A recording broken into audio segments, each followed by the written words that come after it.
আমরা মেডিকেলের কিছু কোশ্চেন সলভ করি। দেখো এখান থেকে আসা মেডিকেলের কোশ্চেন কি, ক্রমিক অ্যাসিড মিশ্রণ দ্বারা বোরেট পরিষ্কার করাকালীন কিরূপ বিক্রিয়া ঘটে? এটা সবাই জানো তোমরা, মানে কোন বিক্রিয়া ঘটে বলো তো? জারণ বিক্রিয়া। আমরা বারবারই বললাম, কিন্তু উপরে লেখা ছিল রাসায়নিক ল্যাবে গ্লাস সামগ্রী পরিষ্কারের জন্য সর্বোত্তম পরিষ্কারক কোনটি? আমরা সবাই জানি কি মিশ্রণ বলো তো? ক্রমিক অ্যাসিড মিশ্রণ। কি মিশ্রণ? ক্রমিক অ্যাসিড মিশ্রণ। উপরে গোল করে 30টা দেওয়া রয়েছে ভাই, ওরা মেডিকেল ডেন্টাল সব জায়গায় আসছে। আসসালামু আলাইকুম প্রিয় শিক্ষার্থীরা, আশা করি সবাই ভালো আছো। আজকে আমরা রসায়ন প্রথম পত্রের যে প্রথম চ্যাপ্টার অর্থাৎ ল্যাবরেটরির নিরাপদ ব্যবহার, এই চ্যাপ্টারটি শুরু করব। তো একটা চ্যাপ্টার শুরু করার আগে আমাদেরকে জানতে হবে যে ওই চ্যাপ্টার থেকে কোথায় কি ধরনের কোশ্চেন হয়, এমনকি চ্যাপ্টারটি কতটুকু ইম্পর্টেন্ট। তো চলো জেনে নেই যে এই চ্যাপ্টার থেকে কি কি প্রশ্ন আসতে পারে, বা কি ধরনের প্রশ্ন হতে পারে, বা কিভাবে পড়বে এই চ্যাপ্টারটা। দেখো এই চ্যাপ্টারটা আমরা সবাই জানি যে রসায়ন প্রথম পত্রের মোট চ্যাপ্টার আছে কয়টা? পাঁচটা। এর মধ্যে আমরা ফার্স্ট আর এই ফিফথ এই চ্যাপ্টার দুইটাকে সাধারণত গুরুত্ব কম দেই। আমাদের শিক্ষকেরাও আমাদেরকে বলে যে প্রথম এবং পঞ্চম চ্যাপ্টারে শেখার মতো তেমন কিছু নাই, তোমরা রিডিং পড়ে নিও। আসলে এই কথাটা কতটুকু সত্য এটা তুমি নিজেই ক্লাস করলে বুঝতে পারবা। এই কথাটা টোটালি ভিত্তিহীন। এই চ্যাপ্টার দুইটার মধ্যে অনেক অনেক অনেক গুরুত্বপূর্ণ জিনিস আছে যেগুলো তোমার এক্সামে আসে। তো আমাকে জানতে হবে এবার কোথায় কত মার্কের কোশ্চেন হতে পারে। দেখো তুমি যদি এইচএসসির কথা কল্পনা করো যে ফার্স্ট চ্যাপ্টার থেকে এইচএসসিতে কত মার্ক কোশ্চেন আসে, আমি বলবো এখান থেকে পূর্ণাঙ্গ 10 মার্কের একটা সিকিউ পাবা, সাথে তুমি এখান থেকে 5 থেকে 6টা এমসিকিউ পাবা। তার মানে তুমি এখান থেকে টোটাল মার্ক পাবা প্রায় 15 থেকে 16। তো দেখো 16 মার্ক কি তোমার এইচএসসি পরীক্ষার জন্য খুবই কম? নো। 25টা এমসিকিউর মধ্যে এই 5 থেকে 6টা এমসিকিউ, অনেকেই এর মধ্যে অনেক এমসিকিউ ভুল করে ফেলে, কারণ মূল বইটা অনেকেই ঠিকমতো পড়ে না। এবার আসি আমরা, যদি তুমি অ্যাডমিশন টেস্টের কথা বলো, তাহলে এবার আমি যদি বলি মেডিকেলের admission test, medical admission test শুধুমাত্র এই ল্যাবরেটরি নিরাপদ ব্যবহার থেকে মেডিকেল অ্যাডমিশন টেস্টে 4টা 5টা কোশ্চেন আসারও কিন্তু তোমার হচ্ছে রেকর্ড আছে। তো তুমি যদি নর্মাল ভাবে ধরো যে প্রতি বছর কেমন কোশ্চেন হয়, তাহলে আমি বলবো মিনিমাম 2টা এমসিকিউ এখান থেকে দিবেই। তবে কোনো কোনো বছর 3টা, কোনো কোনো বছর 4টা এমসিকিউ আসারও রেকর্ড আছে। সুতরাং মেডিকেল ভর্তি পরীক্ষায় তুমি যদি অংশগ্রহণ করতে চাও, তাহলে কেমিস্ট্রি 25টা এমসিকিউ আসে, তার মধ্যে মিনিমাম 2টা, 3টা বা 4টা এমসিকিউ তোমার এই চ্যাপ্টার থেকে থাকবে। সুতরাং ভালো মতো এই চ্যাপ্টারটা পড়তে হবে। যেখানে মেডিকেল অ্যাডমিশন টেস্টে 1 মার্কেরও অনেক বেশি মূল্য, 1 মার্ক না 0.25-এরও কিন্তু অনেক মূল্য। কারণ এই 0.25-এ কিন্তু তুমি প্রায় 3 থেকে 400 বা 500 জন পিছিয়ে চলে যেতে পারো, এমনকি তোমার চান্স মিস হতে পারে। সুতরাং তোমার এই 2 মার্ক, 3 মার্ক বা 4 মার্ক দেখে কম মনে হলেও এটা কিন্তু অ্যাডমিশন টেস্টের জন্য হিউজ মার্ক, মাথায় রেখো। এবার আসি আমরা বুয়েট অ্যাডমিশন টেস্টে। বুয়েট অনেকেরই স্বপ্ন ইঞ্জিনিয়ারিং পড়ার, বাট অনেকেই এটা রিডিং বলে ছেড়ে দাও। কিন্তু তুমি জানলে অবাক হয়ে যাবা যে প্রতি বছর তুমি একটু অ্যাডমিশন টেস্টে যদি বইটা খুলে দেখো, প্রতি বছর একদম কমন কোশ্চেন মিনিমাম 10 মার্কের তোমার লিখিত কোশ্চেন তোমার বুয়েটে এই চ্যাপ্টার থেকে আসবে। একদম কমন কথা, তুমি বইটা খুললেই বুঝতে পারবা। সাথে এখন তো তোমার হচ্ছে প্রিলিমিনারি চালু হয়েছে, মানে তোমার ফার্স্টে হচ্ছে আগে এমসিকিউ এক্সাম হয়, প্রিলি দেওয়ার পরে তুমি টিকো, তারপর তোমার রিটেন হয়। তো এখানে এমসিকিউতেও তুমি প্রায় 2 থেকে 3 মার্কের এমসিকিউ পাবা, মিনিমাম বললাম, বেশি হতে পারে। সুতরাং বুয়েট অ্যাডমিশন টেস্টের জন্য এই চ্যাপ্টারটা অনেক ইম্পর্টেন্ট। এছাড়াও তুমি যদি ইউনিভার্সিটির কথা বলো, তাহলে আমি বলবো যে ইউনিভার্সিটিতেও হিউজ পরিমাণ কোশ্চেন প্রতি বছর, একটা গণহারে প্রতি বছর 2 থেকে 3টা কোশ্চেন এখান থেকে আসবেই, কোনো মিস নাই। হ্যাঁ বলতে পারো যে ভাইয়া এই রিসেন্ট তো আমাদের 4 থেকে 5 বছর এই চ্যাপ্টার থেকে কোনো প্রশ্ন হয় নাই। কেন হয়নি?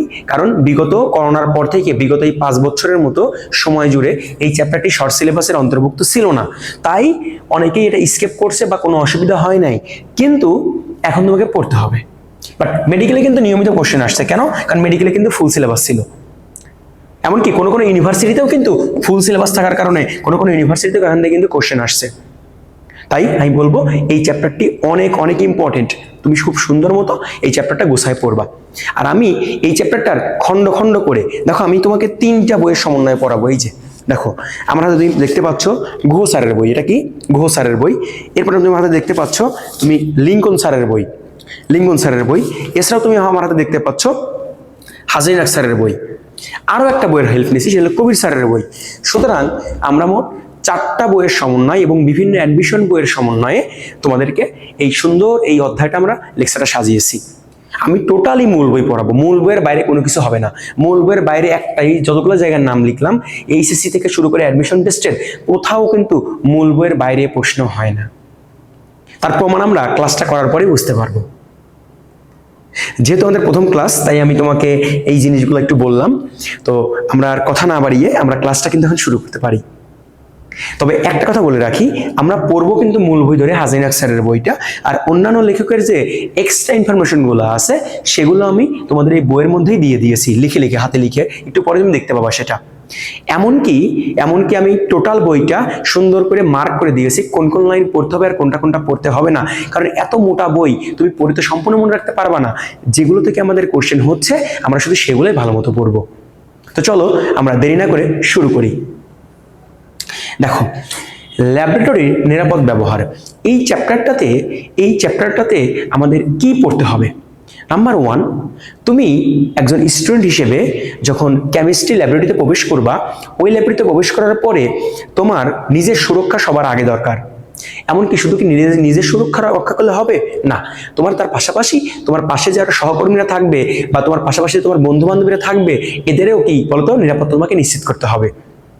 তাই তোমার নিজের নিরাপত্তা, এমনকি তোমার আশেপাশের যে মানুষগুলো থাকবে তাদের নিরাপত্তা তোমাকে ফার্স্ট রক্ষা করতে হবে। এই বিষয় নিয়ে এখানে অনেক কথা বলা আছে।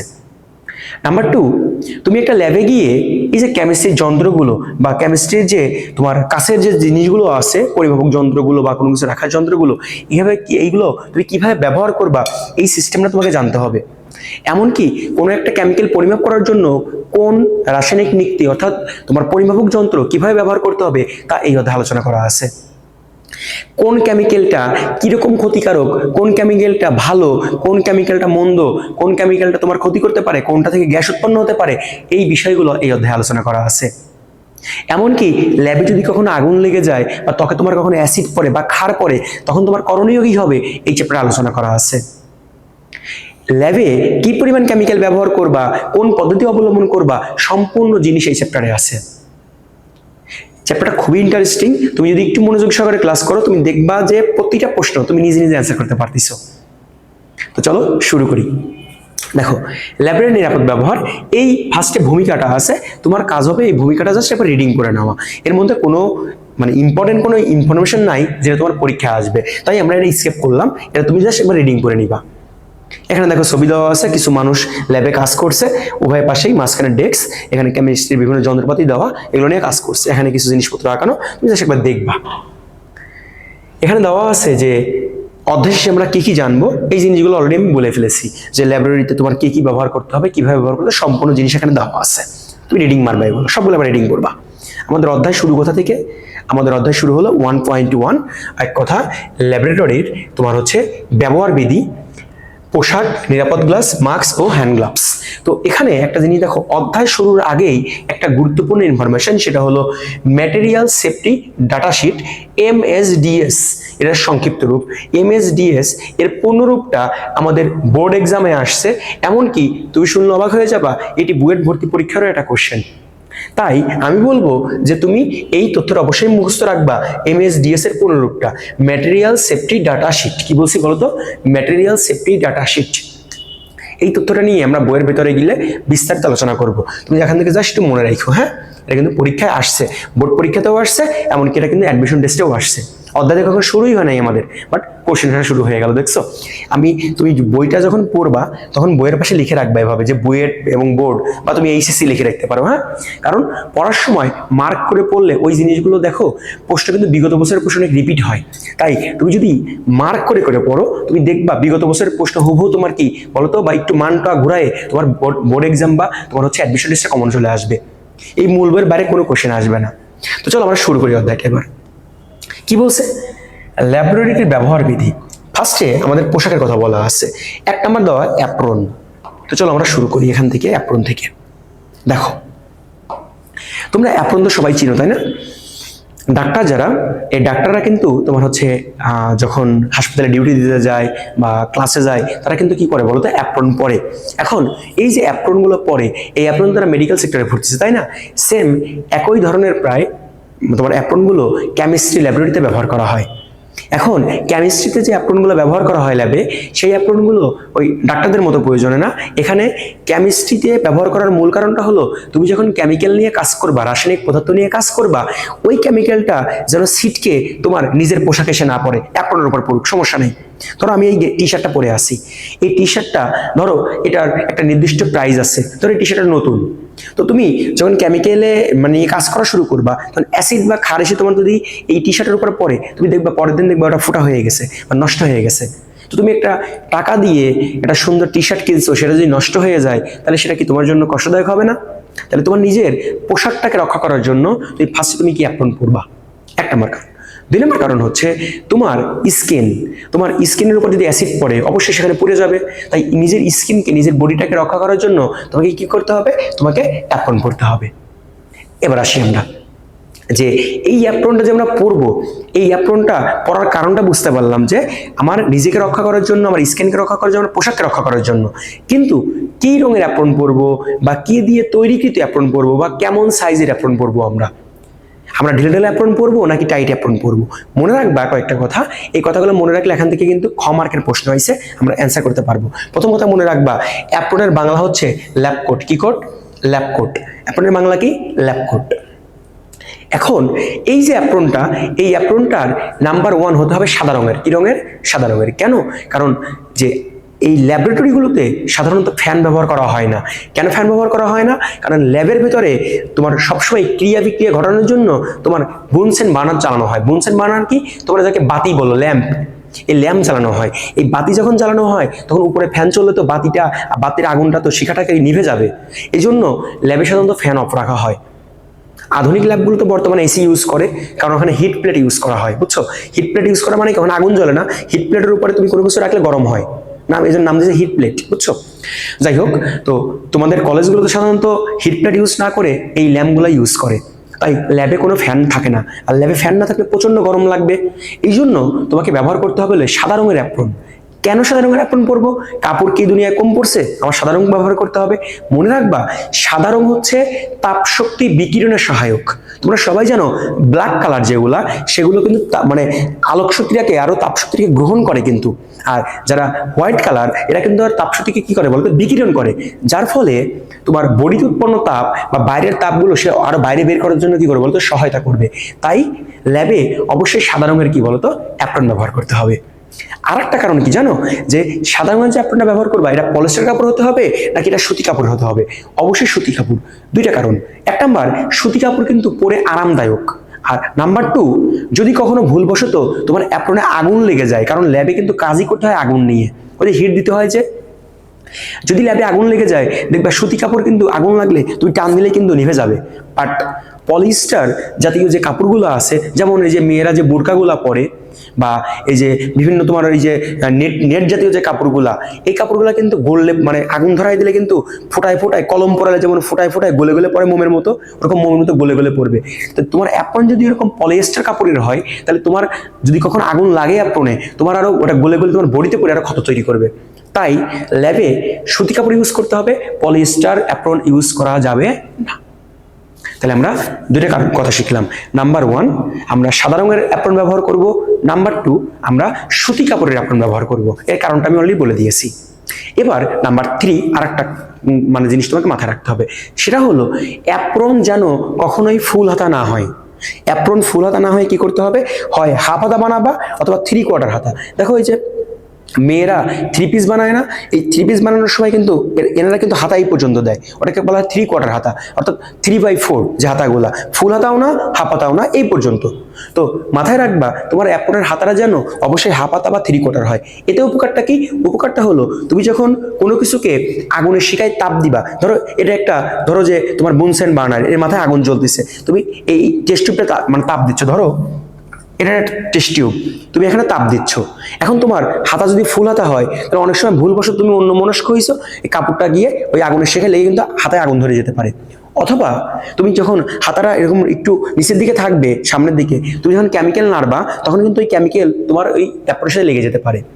তাই তাই ল্যাবরেটরিতে যে অ্যাপ্রনগুলো ব্যবহার করা হয়, এই অ্যাপ্রনগুলো কি হতে হবে বলতো? অ্যাপ্রনগুলো হতে হবে হাপাতাপা কি 3/4। এই তিনটে কথা শুধু মনে রাখবা। নাম্বার 1 সাদা রঙের হতে হবে, নাম্বার 2 তোমার সুতি কাপড়ের হতে হবে, নাম্বার 3 হাফাতা হতে হবে। আর একটা ছোট্ট ইনফরমেশন, সেটা হলো ল্যাব কোট যেন অনেক ঢিলে ঢালা না হয়। অ্যাপ্রন যেন ঢিলে ঢালা নয়। ঢিলে ঢালা হলে কি সমস্যা? বেশি ঢিলে ঢালা হলে পরে ধরো তুমি হচ্ছে অনেক ঢিলে ঢালা পোশাক পরে গেছো, এতে ক্ষতি কি? যে তুমি কাজ করতেছো, হয়তো তোমার একটু বাতাসে বা কোনো কিছুতে ওই অ্যাপ্রনটা গিয়ে কেমিক্যালের উপরে পড়লো বা আগুনের শিকার উপরে পড়লো, তখন কিন্তু আগুন ধরে যাওয়ার সম্ভাবনা থাকবে। তাই ল্যাবরেটরিতে যে ব্যবহার করবে যে অ্যাপ্রন অবশ্যই কি হবে? টাইট ফিটিং হতে হবে, মানে একদম বডিতে ফিটিং থাকতে হবে। এতে তোমার ক্ষতি হওয়ার সম্ভাবনা অনেক কম থাকবে। তাই আমরা এই কারণে আমরা ল্যাবরেটরিতে তোমার হচ্ছে এই অ্যাপ্রন বা ল্যাব কোটগুলো ব্যবহার করি। আমি এখানে দাগিয়ে দিয়েছি কোন কোন লাইন তুমি পড়বা, যে অবশ্যই সুতি কাপড়ের হতে হবে। তারপর সুতি কাপড় কেমন আরামদায়ক হয়, কারণ হচ্ছে তাপশক্তি বিকিরণের সহায়ক, এতে শরীরের তাপশক্তি বিকিরণের সহায়ক হয়। এটা 3/4 হতে হবে। প্রতিটা কারণ আমি কিন্তু এই যে বুনসেন বার্নার মানে কি বলছি? বাতি বা ল্যাম্প বা শিখা, মানে শিখা যেটাতে তৈরি হয়, বুঝছো? ওটাকে বলা হয় বুনসেন বার্নার বা কি বলতো তোমার ল্যাম্প বলা হয়। তো এই যে বুনসেন বার্নার এই শিখা সংযোগে আসতে না পারে, এই বিষয়গুলো লেখা আছে, তোমরা পড়বা। পরীক্ষাতে কি কোশ্চেন করবে এখান থেকে? এই যে 3টা এমসিকিউ, যে কি কি মানে কি রঙের হতে হয়, কি কাপড়ের হতে হয়, সাধারণ তাপশক্তি বিকিরণ নাকি গ্রহণে সক্ষম, এই বিষয়গুলো পরীক্ষায় আসবে। আর খ মার্কে একটা প্রশ্ন আসে, সেটা হলো কেন ল্যাবরেটরিতে অ্যাপ্রন ব্যবহার করা হয়? কি বলছি? কেন ল্যাবরেটরিতে অ্যাপ্রন ব্যবহার করা হয়? এই কোশ্চেনটা খ মার্কের জন্য পড়বা। ওকে, চলো নিচের দিকে যাই। এবার 2 নম্বর হচ্ছে, আমরা আসি 2 নম্বর হচ্ছে গগলস বা নিরাপদ চশমা। ল্যাবে আমরা কেন নিরাপদ চশমা ব্যবহার করব? একটু মনোযোগ দিও। দেখো এখানে একজন মানুষের ছবি দেওয়া, তার চোখে গগলস লাগানো। গগলসটা দেখতে কেমন? গগলসটা দেখতে হচ্ছে এরকম, আর আরেকটা আছে এরকম। দুটো একই কাজ দুইটার, হ্যাঁ, এই একটা এই একটা। এই গগলসগুলো আমি যখন ইউনিভার্সিটিতে পড়তাম, আমি তো রাজশাহী ইউনিভার্সিটিতে কেমিস্ট্রি ডিপার্টমেন্টে পড়াশোনা করছি, তো আমি যখন রিসার্চ করতেছিলাম, এই রিসার্চের সময় আমি কিন্তু এই দুইটা না, এর চেয়ে আরো আধুনিক যেটা, সেই আধুনিক একটা গগলস ব্যবহার করতাম। সেই গগলসটা কিন্তু আমার পুরো নাক মুখে সম্পূর্ণ সেফটি দিত। আমি ওইটার বিষয়ে একটু পরে আলোচনায় আসতেছি, তুমি দেখো একটু। তো গগলস জিনিসটা কি? দেখো, তোমাকে দেখে মনে হতে পারে যে এটি সাধারণ কোনো মনে হয় চশমা। না, এটি কোনো সাধারণ চশমা না। সাধারণ চশমাগুলো কেমন হয় তোমরা জানো? 2 সাইডে ফাঁকা থাকে, উপরে নিচে চারিদিকে ফাঁকা থাকে কিন্তু। আর এই গগলস কেমন? গগলসটা তুমি যখন পরবা তখন একদম এই চারিদিকে রাবারের মতো একটা আবরণ দেওয়া থাকে, হ্যাঁ। ওই রাবারের মতো আবরণটা একদম চোখের পুরো পাট, কপাল টপাল দিয়ে টোটালটা ঢেকে ফেলে, যার ফলে কেমিক্যাল যদি কখনো সিটকে তোমার চোখে ঢুকতে বসে, ওই চারিদিকে আবরণ থাকার কারণে, উপরে নিচে আবরণ থাকার কারণে ঢুকতে পারে না। এটা হলো সেই গগলস। গগলস কখন ব্যবহার করব আমরা?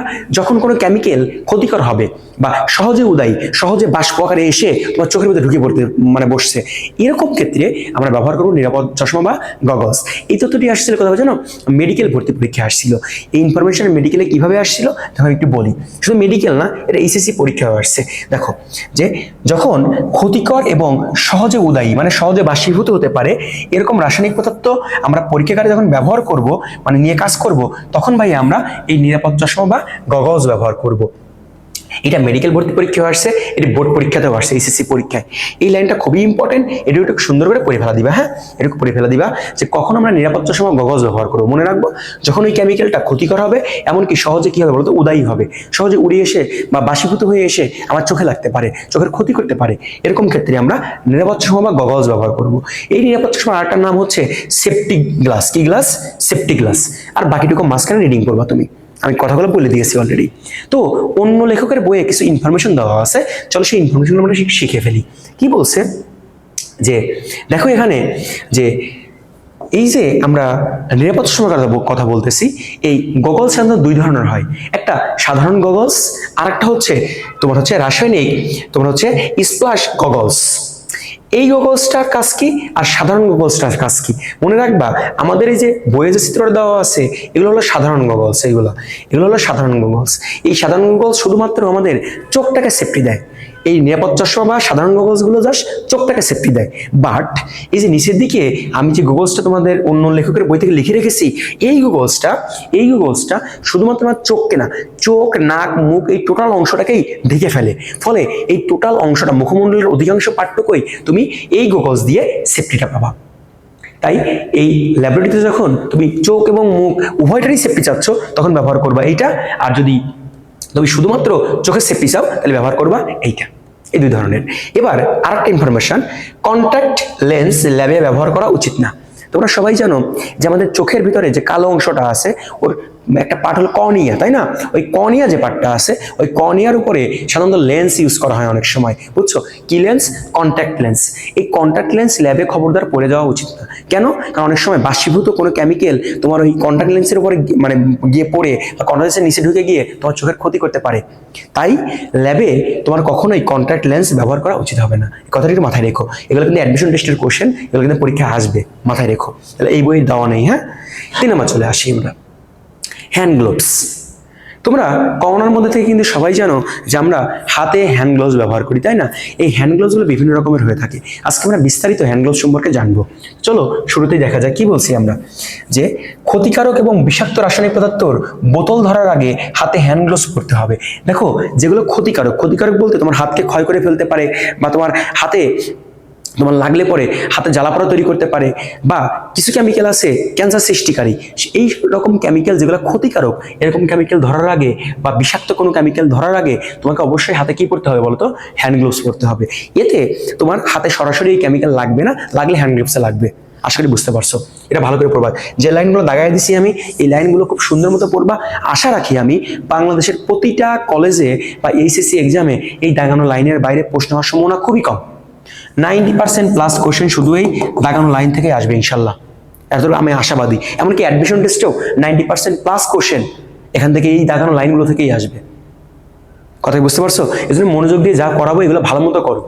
দীর্ঘদিন অফলাইনে পড়ানোর অভিজ্ঞতা থেকে তোমাদের জন্য অনলাইনের এই কোর্সটা আশা করি তোমাদের জন্য অনেক অনেক অনেক বেনিফিটেড হবে জিনিসগুলো।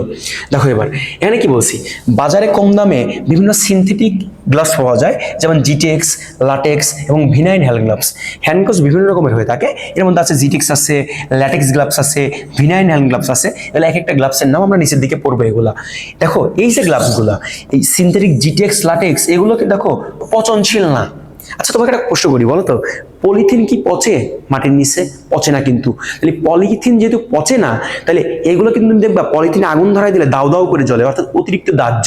তাহলে যারা পচনশীল নয় তারা কিন্তু সাধারণত দাহ্য হয়। তাহলে এরা হলো কেমন বলো তো?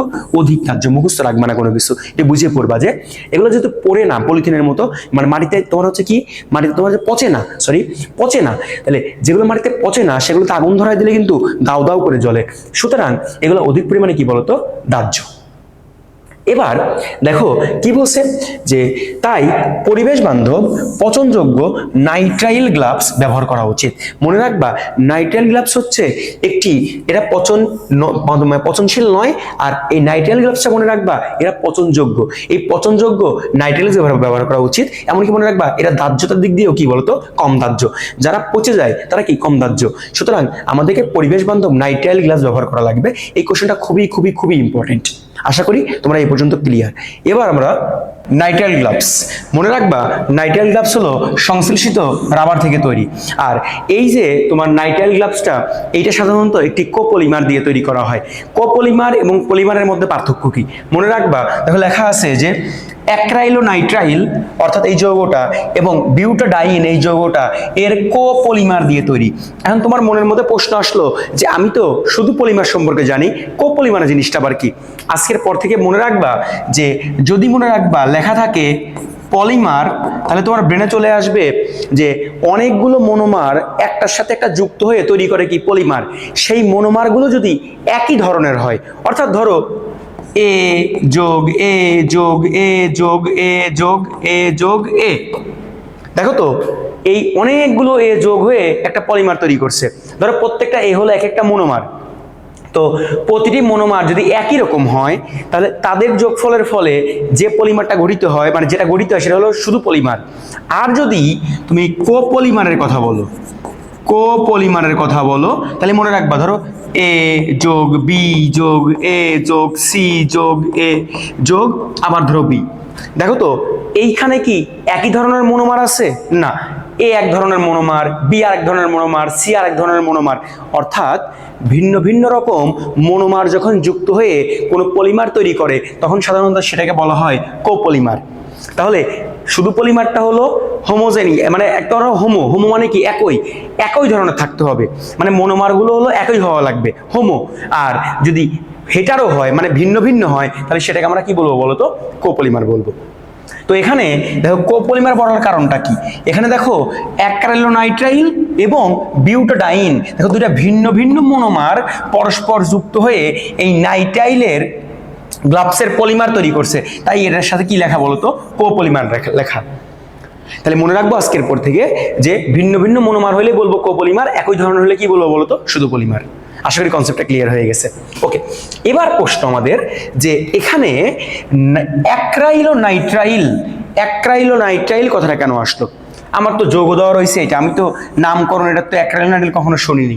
মনে রাখবা সাধারণত তোমার যৌগগুলোর কিছু কিছু যৌগের বেলায় ট্রেড নাম বা বাণিজ্যিক নাম থাকে। তো এই যৌগটার বাণিজ্যিক নাম হলো অ্যাক্রাইলোনাইট্রাইল। এটা কিন্তু ইউপ্যাক নাম না। তোমরা হয়তো নবম দশম শ্রেণীতে শিখছো ইউপ্যাক নাম, এটা কিন্তু ইউপ্যাক নাম না। এটা কিন্তু মনে রাখবা অ্যাক্রাইলোনাইট্রাইল হলো বাণিজ্যিক নাম। কি নাম? বাণিজ্যিক নাম। তো এইটার এই অ্যাক্রাইলোনাইট্রাইলের তাহলে ইউপ্যাক নামটা কি হবে? ভাইয়া মনে রাখবা এখানে দেখো কার্বন কয়টা বলো তো? কার্বন হলো 3টা। তো 3টা কার্বন হলে আমি কি বলবো? প্রোপ বলবো। লিখলাম প্রোপ। প্রোপ কার্বন কয়টা? 3টা। 1 2 3। এখন আমি নাম্বারিং করব কোন পাশ থেকে? এই পাশ থেকে যাব নাকি এই পাশ থেকে যাব? এখানে দুইটা জিনিস আছে। একটা হলো দ্বিবন্ধন। দ্বিবন্ধন এটি কিন্তু অ্যালকিন। দ্বিবন্ধন মানে কি বলতো? অ্যালকিন যৌগের কি তোমার মূলকটা হলো কি বলতো? দ্বিবন্ধন থাকে। কোনটা অ্যালকিন যৌগের মধ্যে কি থাকে? দ্বিবন্ধন থাকে। আবার এদিকে দেখো নাইট্রাইল মূলক আছে CN। এখন আমি এই দ্বিবন্ধনকে প্রাধান্য দিব নাকি CN কে প্রাধান্য দিব? মনে রাখবা জৈব যৌগে অগ্রাধিকার একটা ক্রম আছে, এই ক্রম অনুযায়ী আমার CN এর অগ্রাধিকারটা আগে। তাই আমি নাম্বারিং এর বেলায় আমি এই পাশ থেকে যাব, অর্থাৎ এটা 1 নাম্বার কার্বন, এটা 2 নাম্বার কার্বন, এটা কয় নাম্বার? 3 number carbon. তো সেই নিয়ম অনুযায়ী তুমি দেখো দ্বিবন্ধনটা কয় নাম্বার কার্বনের সাথে পড়তেছে? 1 নাম্বারে কি আছে? না। কয় নাম্বারে? 2 নাম্বারে আছে। সুতরাং যেহেতু 2 নাম্বারে দ্বিবন্ধন আছে, তাই আমি এই জায়গায় এই দ্বিবন্ধন মানে কি? অ্যালকিন যৌগ, অ্যালকিন, ইন উচ্চারিত হচ্ছে। তাহলে কয় নাম্বারে ইন আছে? 2 নাম্বারে ইন আছে। আমি লিখবো প্রোফ টু কি? ইন। প্রোফ টু ইন। তাহলে আমার 3টা কার্বনের নামও শেষ, আমার দ্বিবন্ধনের পজিশনও উল্লেখ করা শেষ। এবার লাস্টে পড়ে আছে কি বলতো? শুধু CNটা, অর্থাৎ কি নাইট্রাইল মূলকটা। তাহলে লিখবো প্রোফ টু ইন কি? নাইট্রাইল, অর্থাৎ প্রোফ টু ইন নাইট্রাইল। আশা করি তোমাদের এই নামকরণটা ক্লিয়ার হয়ে গেছে। এটা হলো IUPAC পদ্ধতিতে নামকরণ। ওকে, এবার চলে আসি। এবার দেখো এখানে আরেকটা লিখছে বিউটাডাইন, আরেকটা যৌগ, এর সংকেত দেওয়া নাই। তুমি সংকেতটা মনে রাখবা, পরীক্ষায় যদি চলে আসে তখন তুমি কি করবা?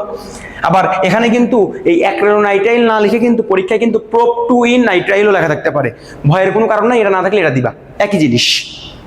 এবার যেহেতু এই যৌগটা এবং এই যৌগটা দুটা ভিন্ন ভিন্ন মনোমার যুক্ত হয়ে কোপলিমার তৈরি করছে, এটার কেমিক্যাল তোমার হচ্ছে রাসায়নিক যে সংকেতটা আছে, এই কেমিক্যাল ফর্মুলাটা তোমাকে মনে রাখতে হবে। কি দেখো এবার বিউট মানে কার্বন করা 4টা, মানে তোমার হচ্ছে এই মিথ মানে 1, তারপরে ইথ মানে 2টা কার্বন, প্রোপ মানে 3টা কার্বন, তাহলে বিউট মানে কত? 4টা কার্বন। তাহলে 4টা কার্বন দিয়ে নাও, 1 2 3 4। এবার ডাই মানে কত? 2। আর ইন মানে কি শিখলাম বলো তো? দ্বিবন্ধন। যা বলে অ্যালকিন ইন, তাহলে আমার ডাইইন মানে কয়টা দ্বিবন্ধন আছে? 2টা জায়গায় দ্বিবন্ধন আছে। আমি ধরো এখানে দিলাম একটা দ্বিবন্ধন, এখানে দিলাম একটা দ্বিবন্ধন। এবার আমার প্রত্যেকটা কার্বনের সাথে সেতু বন্ধন তৈরি করার পরে আমরা বাকি হাত হাইড্রোজেন দিয়ে পূর্ণ করে দিব। অর্থাৎ আমরা এই কার্বনের সাথে এই কার্বনের একটা বন্ধন দিয়ে যুক্ত করে দাও। এবার দেখো কার্বনের হাত কয়টা? 4টা। তো কার্বনের পূর্ণ হয়েছে কয় হাত? 2 হাত। তাহলে বাকি 2 হাতে 2টা কি? হাইড্রোজেন। তার মানে কি CH কি 2। এই কার্বনের দেখো 1 2 3 হাত পূরণ হয়েছে, তার মানে এই কার্বনের সাথে কি আছে? শুধু একটা হাইড্রোজেন আছে। এরও দেখো 3 হাত পূর্ণ, তাহলে এর সাথে কি আছে? একটা হাইড্রোজেন আছে। এর দেখো 2 হাত পূরণ হয়েছে এই কার্বনটার, তাহলে এই হাতে কয়টা আছে বলো তো? 2টি হাইড্রোজেন আছে, অর্থাৎ CH2 দ্বিবন্ধন CH বন্ধন CH দ্বিবন্ধন CH2। এটা কার সংকেত ভাইয়া বলো তো? বিউটার। কি বলছে ভাইয়া? জিটেক্স গ্লাভস, এটা একটা ধরন ভাইয়া, একদম শর্টকাট দিয়ে মনে রাখবা। কি? এই দেখো, জিটেক্স এর বর্গী যদি মনে রাখবা জ্বলন্ত। কি মনে রাখবো? জ্বলন্ত। তাহলে মনে রাখবো আজকের পর থেকে যে জিটেক্স গ্লাভস কখন ব্যবহার করব? যখন জ্বলন্ত বস্তু নিয়ে কাজ করব। তোমার মনে করো তুমি ল্যাবে কোনো আগুন টাগুন নিয়ে, ছোটখাটো আগুন, মানে স্ফুলিঙ্গ হতে পারে, ছোট ছোট এরকম কোনো জিনিস নিয়ে তুমি কাজ করতেছো, ঠিক ওই মুহূর্তে তোমাকে ইউজ করতে হবে কোনটা বলো তো? ইউজ করতে হবে জিটেক্স গ্লাভস, মাথায় রাখবা। আর আরেকটা মজার বিষয় হলো যে মানে এই জিটেক্স গ্লাভসটা তাপরোধক অ্যাসবেস্টস যে গ্লাভস আছে এর বিকল্প রূপে ব্যবহার করা হয়। ভাইয়া অ্যাসবেস্টস এই কেমিক্যালটা অনেক সময় মানুষের দেহে জটিল এবং কঠিন রোগ তৈরি করতে পারে, বিশেষ করে ক্যান্সারও সৃষ্টি করতে পারে। যেহেতু এটার ক্ষতিকর অনেক দিক আছে, তাই অ্যাসবেস্টস গ্লাভসের বিকল্প রূপে ব্যবহার করা হচ্ছে কি বলতো? জিটেক্স গ্লাভস। এই অ্যাসবেস্টস যে ফাইবারগুলো আছে এইগুলো দিয়ে তোমার যদি গ্লোভস তৈরি করে যদি কোনো মানুষ পরে, তাহলে তার স্কিনে কোনো সমস্যা হতে পারে, বিভিন্ন ক্যান্সার হতে পারে, বিভিন্ন রকমের সমস্যা তৈরি হতে পারে। তাই এই অ্যাসবেস্টস যে ফাইবার আছে এগুলো বাদ দিয়ে বর্তমানে তোমার হচ্ছে জিটেক্স গ্লাভস কি বলতো ইউজ করা হয়। কথা মাথায় রেখো। এবার চলে আসো, এটা কিন্তু খুব আসে ভাই, রেড কালারগুলো খুবই ইম্পর্টেন্ট আছে, ভালো করে পড়িও। হ্যাঁ, এবার কি বলছে? জিটেক্স গ্লাভস হলো ফাইবার কাজ দ্বারা তোমার তৈরি, তোমার কি বলছে? উলাইলিং বা নাইটাইল আবরণযুক্ত কি আরামদায়ক রাবার গ্লাভ, মানে আরামদায়ক গ্লাভস। তুমি রিডিং করবে, এগুলো লাগবে না। চলো সে 9 নম্বর পয়েন্টে, লাটেক্স গ্লাভস। ভাইয়া লাটেক্সে কি মনে রাখবো? এই যে লা লা, তার মানে কি? লাটেক্স গ্লাভস কখন ব্যবহার করব? যখন চামড়ায় ক্ষয় বা কি তৈরি হয় বলতো? জ্বালা তৈরি হবে, জ্বালা সৃষ্টি হলে পরে তখন আমরা ইউজ করবো কোনটা বলতো? তোমার লাটেক্স গ্লাভস। খুবই ইম্পর্টেন্ট কথাটা। আরেকটা জিনিস এখান থেকে মনে রাখবা, সেটা হচ্ছে যে এরা বৈদ্যুতিক শক রোধ করতে পারে। কি করতে পারে? বৈদ্যুতিক শক রোধ করতে পারে। আরেকটা জিনিস মাথায় রাখবো এখান থেকে, যে এদের ভিতরে আছে হলো ভাইয়া প্রোটিন। কি আছে? প্রোটিন। লাটেক্স গ্লাভসে পাওয়া যায় প্রোটিন, যার কারণে এরা কি অ্যালার্জি তৈরি করতে কি সক্ষম। সুতরাং যাদের যে সকল গ্লাভসগুলোর মধ্যে প্রোটিন নেই তারা কিন্তু মনে রাখবা অ্যালার্জি তৈরি করতে পারে না, আর যে সকল গ্লাভসগুলোর মধ্যে প্রোটিন আছে এরা কিন্তু অ্যালার্জি সৃষ্টি করতে পারে। তাই যেগুলোতে প্রোটিন থাকে এগুলা ব্যবহার করা একটু সাবধানতা অবলম্বন করতে হবে, কারণ যদি তোমার অ্যালার্জির সমস্যা থেকে থাকে তাহলে কিন্তু হাতে দিলে কিন্তু হাত প্রচন্ড লেভেলে চুলকাবে এবং অসুবিধা তৈরি হতে পারে, মাথায় রেখো। এবার চলে আসো নিচের দিকে, লাটেক্সের পরে চলে আসি আমরা তোমার PVC, polyvinyl chloride, PVC, polyvinyl chloride. এই যে পিভিসিটা, এই মানে ভিনাইল গ্লাভ যেটা, এই পিভিসি বা ভিনাইল গ্লাভ যেটা, এটি পলিভিনাইল ক্লোরাইড, পিভিসি পুনর্বিত পলিভিনাইল ক্লোরাইড, এটা দিয়ে কি বলতো তৈরি করা হয়। রিডিং করো ভাই, এমনি যে পারবে এগুলা, কারণ বাংলার মধ্যেই সবকিছু রয়েছে। পিভিসি দিয়েই তৈরি, পলিভিনাইল ক্লোরাইড দিয়ে তৈরি, মনে রাখবা। আর বাকিটাকে রিডিং মারবা। এবার চলে আসো, কি বলছে? নিউপ্রিন। দেখো নিউপ্রিন, এটি নিউপ্রিন রাবার বা পলিক্লোরোপ্রিন। দেখো প্রিন, এটা শেষেও কি আছে? প্রিন। তাহলে প্রিন থেকে প্রিন তৈরি, অর্থাৎ পলিক্লোরোপ্রিন, এটা দিয়ে কি তৈরি? নিউপ্রিন তৈরি। পলিটা বাদ দাও, শুধুমাত্র এটা মনে রাখো, ক্লোরোপ্রিন। এই ক্লোরোপ্রিন অনেকগুলো যখন যুক্ত হয় একসাথে তখন তাকে কি বলা হয়? পলিক্লোরোপ্রিন। কেন? কারণ পলি শব্দের অর্থই কি বলতো? অনেক। পলি মানে কি? অনেক। তাহলে পলি মানে যদি অনেক হয় তাহলে অনেকগুলো ক্লোরোফিন যৌগ পরস্পর যুক্ত হয়ে কি তৈরি করছে? পলিক্লোরোফিন তৈরি করছে। আর এই পলিক্লোরোফিন মিলেই কি তৈরি হয় বলতো? নিউপ্রিন গ্লাভস তৈরি হয়। আর প্রশ্ন হলো এখানে পলিক্লোরোফিনের তোমার হচ্ছে এই যে মানে একটা প্রতীক, মানে সংকেত দেওয়া আছে ভাই, একটা জিনিস ফলো করে দেখো, যে অনেকগুলো মৌল দিয়ে এসে ওই যে তোমরা এই যে পড়ো নাই, এই যে CH2 বন্ড, CH2 এক হাত খালি দিয়ে এন দিছো, পলিথিনের সংকেত পড়ো নাই, এক হাত খালি দিয়ে এন দিছো, দ্বিবন্ধন ভেঙে দিয়ে।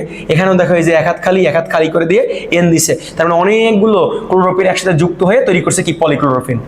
মাথায় রেখো, এই সংকেত খুব বেশি ইম্পর্টেন্ট আমি বলবো না, এগুলা পরীক্ষায় সাধারণত আসে না, এই জিনিসগুলো খুবই ইম্পর্টেন্ট, মাথায় রেখো এগুলা। চলো সে প্রাকৃতিক রাবার গ্লাভসে, প্রাকৃতিক কি পড়বা এখান থেকে? জাস্ট পড়বা হচ্ছে যেটা বৈদ্যুতিক শক রোধ করতে সক্ষম, মাথায় রেখো, আর কিচ্ছু করবা না। ভাইয়া মাস্ক এখানে কয়েকটা জিনিস মাথায় রাখবা। মাস্ক আমরা কখন ব্যবহার করব মনে রাখবা, যে যখন তুমি ল্যাবে কোনো বিষাক্ত গ্যাস উৎপন্ন হবে এরকম কোনো কেমিক্যাল নিয়ে যখন কাজ করবা, তখন আমরা সাধারণত ল্যাবে কি বলতো তোমার মাস্ক ব্যবহার করি। বা তোমার কোনো মনে করো ধোঁয়া উৎপন্ন হবে ল্যাবে, বা কোনো একটা তোমার হচ্ছে যে জিনিসটা গ্যাসটা তোমার নাক দিয়ে ঢুকলে পরে ফুসফুসের ক্ষতি করতে পারে, এরকম গ্যাস যখন উৎপন্ন হবে বিষাক্ত গ্যাসগুলো, ওই সময় আমরা কি ইউজ করবো বলতো, মাস্ক ইউজ করব। তো এখানে খালি পড়বা হলো যে ক্ষতিকর গ্যাস বা রাসায়নিক পদার্থের বাষ্পের প্রস্তুতি বা ব্যবহারের সময় মাস্ক পরতে হবে, মাথায় রেখো। যেমন carbon dioxide, ammonia, nitrogen dioxide, hydrogen sulphide, sulphur dioxide ইত্যাদি গ্যাস যখন উৎপন্ন হবে তখন আমাদের মাস্ক ব্যবহার করতে হবে, খুবই ইম্পর্টেন্ট। তবে একটা কথা মাথায় রেখো, SO2 সালফার ডাইঅক্সাইড এটা কিন্তু শ্বাসকষ্ট ঘটায়। কি ঘটায়? শ্বাসকষ্ট ঘটায়। এমসিকিউ আসে অনেক সময় বোর্ড পরীক্ষায় যে নিচের কোন গ্যাসটি শ্বাসকষ্ট ঘটায়, অ্যান্সার দিবা কি সালফার ডাইঅক্সাইড। কি দিবা? Sulphur dioxide. এবার চলে আসো তোমার হচ্ছে 5 নম্বর পয়েন্টে কি বলছে, পায়ে জুতা পরতে হবে, স্যান্ডেল না, নর্মাল বিষয়। তুমি ল্যাবে যখন থাকবা তখন অবশ্যই পায়ে জুতা পরবা, কারণ তোমার হুট করে স্যান্ডেল পরে থাকলে পরে পায়ে কেমিক্যাল পরে গেলে কিন্তু পা তোমার ক্ষতিগ্রস্ত হতে পারে। লম্বা চুল বেঁধে মাথায় ক্যাপ পরতে হবে। ভাই তুমি অনেক বড় বড় লম্বা চুল নিয়ে মনে করো যে ল্যাবে ঢুকছো, তোমার চুলগুলো খুলে অ্যাসিডে পড়ে গেছে ভাই, বুঝছো কিনা? তোমার চুলে মনে করো বেঁধে আসছো, চুল খুলে অ্যাসিডে পড়ে গেছে, তাহলে কি হবে তোমার অবস্থা বলো? তোমার তো চিৎকার শুরু হয়ে যাবে। এত যত্ন করে চুলে তুমি তেল দিয়ে বড় করতেছো, সেই চুল তোমার পড়ে গিয়ে মনে করো যে অ্যাসিডে পড়ে ক্ষতিগ্রস্ত হয়ে গেছে, তুমি তো চিল্লাচিল্লি শুরু করে দিবা। এই জন্য অবশ্যই তুমি যখন ল্যাবে কাজ করবা চুলগুলো বেঁধে মাথায় কি ক্যাপগুলো পরবা। এই ক্যাপ বলতে ওই যে দেখবা বিভিন্ন রেস্টুরেন্টে গেলে তোমার হচ্ছে ওই হালকা নীল বর্ণের যে ওয়ান টাইম ক্যাপগুলো আছে না, যেগুলো পরে এগুলো পরতে হবে যাতে চুল নিচে না পড়ে। আশা করি বুঝতে পারছো। এবার নিচে আমি যেটা পয়েন্ট লিখে রাখছি, বইতে নাই বাট বিভিন্ন অ্যাডমিশন টেস্টে প্রশ্ন আসছে, সেটা হলো জৈব যৌগের নাইট্রোজেন মৌল, সালফার এবং এক্স বলতে হ্যালোজেন মৌল বোঝায়। হ্যালোজেন মানে কি বলতো? ফ্লোরিন, ক্লোরিন, তারপর তোমার হচ্ছে কি ব্রোমিন আর কি iodine. Fluorine, chlorine, bromine, iodine. এই এক্স দ্বারা বোঝাচ্ছে হলো fluorine, chlorine, bromine, iodine, Br2, হ্যাঁ ব্রোমিন। এই যে এর উপস্থিতি প্রমাণ করার জন্য কি করা হয় বলতো? ল্যাসাইল পরীক্ষার সাহায্য নেওয়া হয়। তাহলে মনে রাখবো, জৈব যৌগের নাইট্রোজেন, সালফার এবং হ্যালোজেনের উপস্থিতি প্রমাণ করার জন্য কোন পরীক্ষা করা হয়? ল্যাসাইল পরীক্ষা করা হয়। আর এই ল্যাসাইল পরীক্ষার সময় অবশ্যই কি পড়তে হবে বলতো? মাস্ক পড়তে হবে। কেন মাস্ক পড়তে হবে? কারণ ল্যাসাইল পরীক্ষার সময় বিভিন্ন ধরনের গ্যাস উৎপন্ন হওয়ার সম্ভাবনা থাকে, যে গ্যাসগুলো তোমার শোষণতন্ত্রে গেলে ক্ষতি হওয়ার সম্ভাবনা অনেক বেশি। তাই ল্যাসাইল পরীক্ষা যখন তুমি করবা জৈব যৌগের, ল্যাসাইল পরীক্ষার সময় যে গ্যাসগুলো উৎপন্ন হয় ওই গ্যাসগুলোর কারণেই তোমাকে কি করতে হবে বলতো? মাস্ক ইউজ করতে হবে। তাই এমসিকিউ আসে যে ল্যাসাইল পরীক্ষার সময় কি ব্যবহার করবো, অ্যান্সার দিবা মাস্ক। আশা করি তোমাদের আর এখানে সমস্যা নাই। উপর দিকে কোনো কোশ্চেন ছিল না? ওকে, এবার চলে আসো এখানে।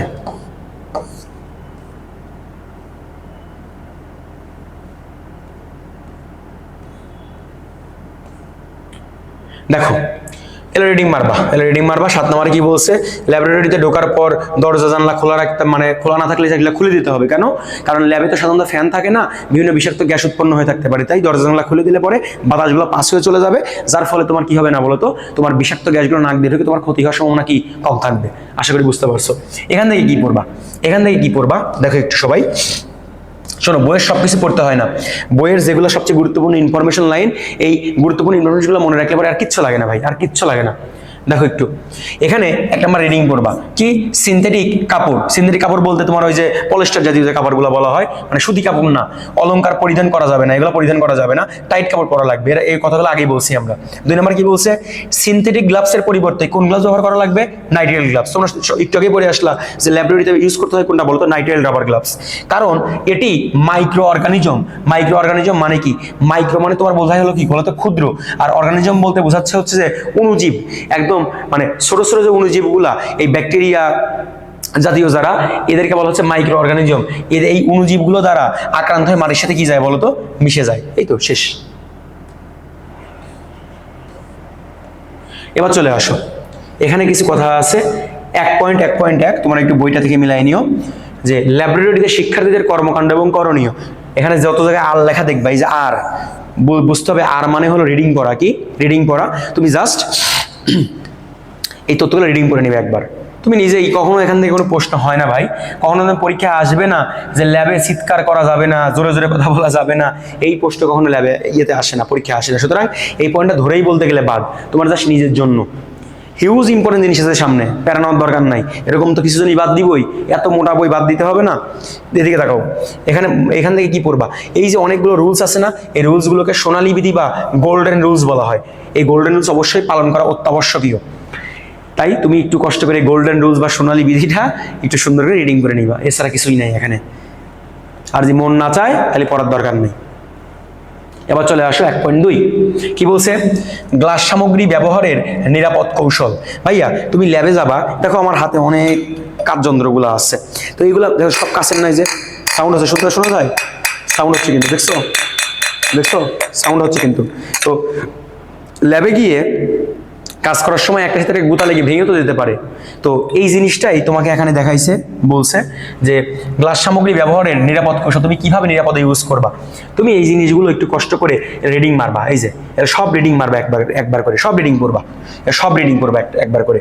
এই যে এই জিনিসটা তোমরা হয়তো না বুঝতে পারো, হোল্ডার দ্বারা গ্লাস টিউব ফিটিং কালে চাপ বেশি কি তোমার হচ্ছে দেওয়া, ব্যবহারকালে সতর্ক না থাকা। তোমাকে একটা জিনিস দেখাই আমি আজকে, সেটা হলো যে যখন তুমি এই যে টেস্ট টিউবটা দেখতে পাচ্ছ, এই যে টেস্ট টিউব আমার হাতে, আর এটা হলো তোমার হোল্ডার।